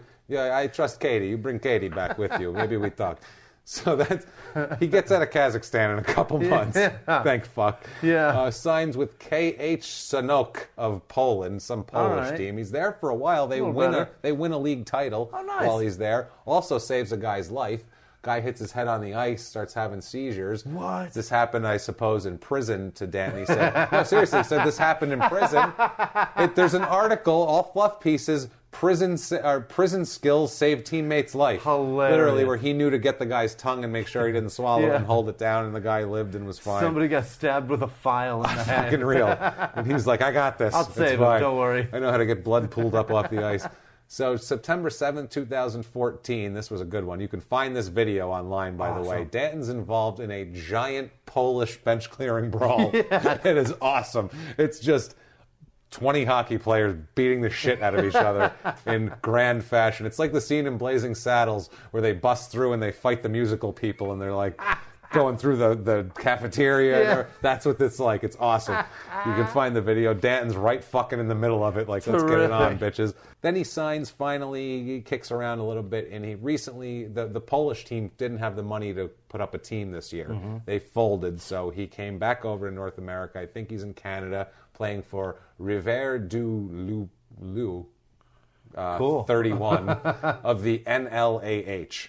Sounds right. I don't know what the fuck that is, but he's playing there. Sounds good to me. They're playing. He's still playing hockey. He's got an Someone's H. That paying means him. hockey. He's playing hockey, and he's playing hockey now. Now, if you can't get enough of Mike Danton, you can buy the book The Lost Dream, the story of Mike Danton, David Frost, and a broken Canadian family. That's a long title, but aptly descriptive. It's really descriptive. You did leave out Katie, though. He left out and Katie. Yeah. And poor Katie, who's getting fisted in a cell right now. That was convenient to leave her out of that story. I am telling you, man. You can get that on Amazon starting at 1 cent at this point. Steve Jefferson says he's writing a memoir about Frost's bullshit, basically. He's writing a memoir saying, fuck Frost. If you want to catch up with Mike Danton, you can go to MikeDanton22.com, which is his website. Wow. He is on all forms of social media, LinkedIn, Facebook, Tumblr. He's got a goddamn Tumblr. I don't even Twitter. have a Tumblr. Dude, he's got, I know, my daughter has Tumblr. He's got everything. He's like a 15-year-old girl. He's find this motherfucker on Snapchat. Oh, you can find him everywhere. He's out there talking. He's blogs all the time. Yeah. His story about Kazakhstan's a trip, actually. It's actually pretty funny, and I read enjoy it. But, guys, holy shit, that's Mike Danton's twisted fucking tale. I don't know if you want to call it Mike Danton's, David Frost. I don't know who the villain is here, but everyone's a scumbag. Everybody sucks. Everybody sucks except maybe poor Tom. Yeah. Poor little Tom Jefferson. Danton was paid in a chicken in fucking Kazakhstan. Yeah. So he's suffered enough. He's suffered enough. Poor the Shawarma guy. man yelled at him. He's had problems, man. Poor He's Mike. played in lamb. Poor Mike Danton in Schenectady chicken. trying to do IT work, and he's like, what the fuck? Change your name to that, you dick. Unbelievable. So, guys, that is Mike Danton. Yeah, Holy man. hell. I don't think that disappointed as far as a twisted story that is That's right up sick. our alley. It's so a sick. Twisted mess. I didn't know anything about this. No. And I'm nothing. so uncomfortable now. I feel I'm so very disgusting. uncomfortable. I feel dirty. I will shower when this is over. Yeah, with. no doubt. It's not gonna. Nothing will get the thought of the smell of room 22 at the Bayview Hotel out of my fucking head. Or the locker room. Jesus, Or the locker that room. fucking hockey room that your friend had. I feel disgusting gross. now. Or a spit bucket. We're going to do shout-outs Yeah, quick, man, right? let's do do shout-outs. If you want to get a shout-out from us, first of all, too, all of our people that we enjoy on there. First of all, iTunes reviews. Please, please, please. That'll definitely get you a shout-out. Also, you can follow us at Crime and Sports on Twitter, Facebook.com/Crime and Sports. You can email us, crimeandsports@gmail.com. And like all these great people did that we love so much. Man. Jimmie, let's talk about these. Alex Hedges, he's our newest guy. Alex is great, man. The guy's awesome. I love him. He wants ringtones, by the way. Really? Alex wants our music he wants the In Their Own Words, the theme song, and the Hilarious. Mexican Pimp song as ringtones. Hilarious. So if you James Pietragallo on Facebook. I think we're friends. Message me. I'll send you the MP3s, and you can make what you want if you really want a ringtone that bad. And then Chris Bond and Allie McIntosh. Oh, yeah. Patty Wooten. Love Patty. Is the a Duke of sweetheart. Patty. She's been there. She was one of our first people. And what did she? It was like a GIF or something that she posted this week that was amazing. She's stuck with us 36 episodes now. Linda Bailey, Brian Mullen, Jenna Marie Wells, Jeremy Kent, Lee Brown, Kevin Day, Gina Nation, Vass Coney, and at B Higgins 42 because his name is Chuck U. Farley. That's great. So I can't. And of course, Wed Better for trying to push us to the networks and stuff like that. And Busby, we all love you guys are amazing. Manj Sanja, also the good Reverend Jonathan Gilliard. Always got to mention the good Reverend. And his old lady. And his old lady. Yeah, I like her too. She's cool too. Allison? You guys are Allison Gilliard. Yeah. You guys are great, though, guys. Thank you all so much for listening. And the people this has been amazing. People who have done the iTunes reviews this week, we had a few. Yeah. We just thank you guys so much, guys. Dan Cummins, the big comedian, listened and reviewed us. Yeah. If he has time in his day of being an amazing person, yeah, he's on the road. Yeah, he does his own podcast. The guy's got shit he's got to do. If he can do it, you can do it. You can do it. But so thank you guys. Because seriously, guys, I mean, we have a Patreon page. Patreon is where you can donate, and there's some cool little rewards for you. It's patreon.com/crimeandsports. So if you guys really want to throw us a few bucks, obviously we could use it. We're still building a studio. It costs a lot to do the show, basically, but that's beside the point. If you want to help us out even more, because we don't want your money, we want sponsors' money. That's who we want. You can leave us an iTunes review, 5 stars. Say you're following instructions or whatever you want to say, like we always do. Say a few words, doesn't matter. That drives us up the charts, which makes the sponsors want to give us money. And then we're happy guys. So that's where it's at. Please, please, please do that. And we will love you forever. Jimmie, you want to hit them with your social media? Yeah, at Whisman Sucks, WHISMAN Sucks on Twitter, Instagram, and Snapchat. And you can catch me live at the Denver Comedy Works October 13th through the 15th with my very good friend, Miss Eliza Schlesinger. It's going to be insanity. Got to go to that. That's good shit right there. ComedyWorks.com for tickets. I am at Jimmie P is funny everywhere. James Pietragallo. You can find me on there. Guys, we can't thank you enough. You've spread this. We're growing so much. We basically doubled our listenership in the last 3 weeks. It's been insanity. And it's all you guys. It's crime and sports movement. We fucking appreciate the shit out of you guys.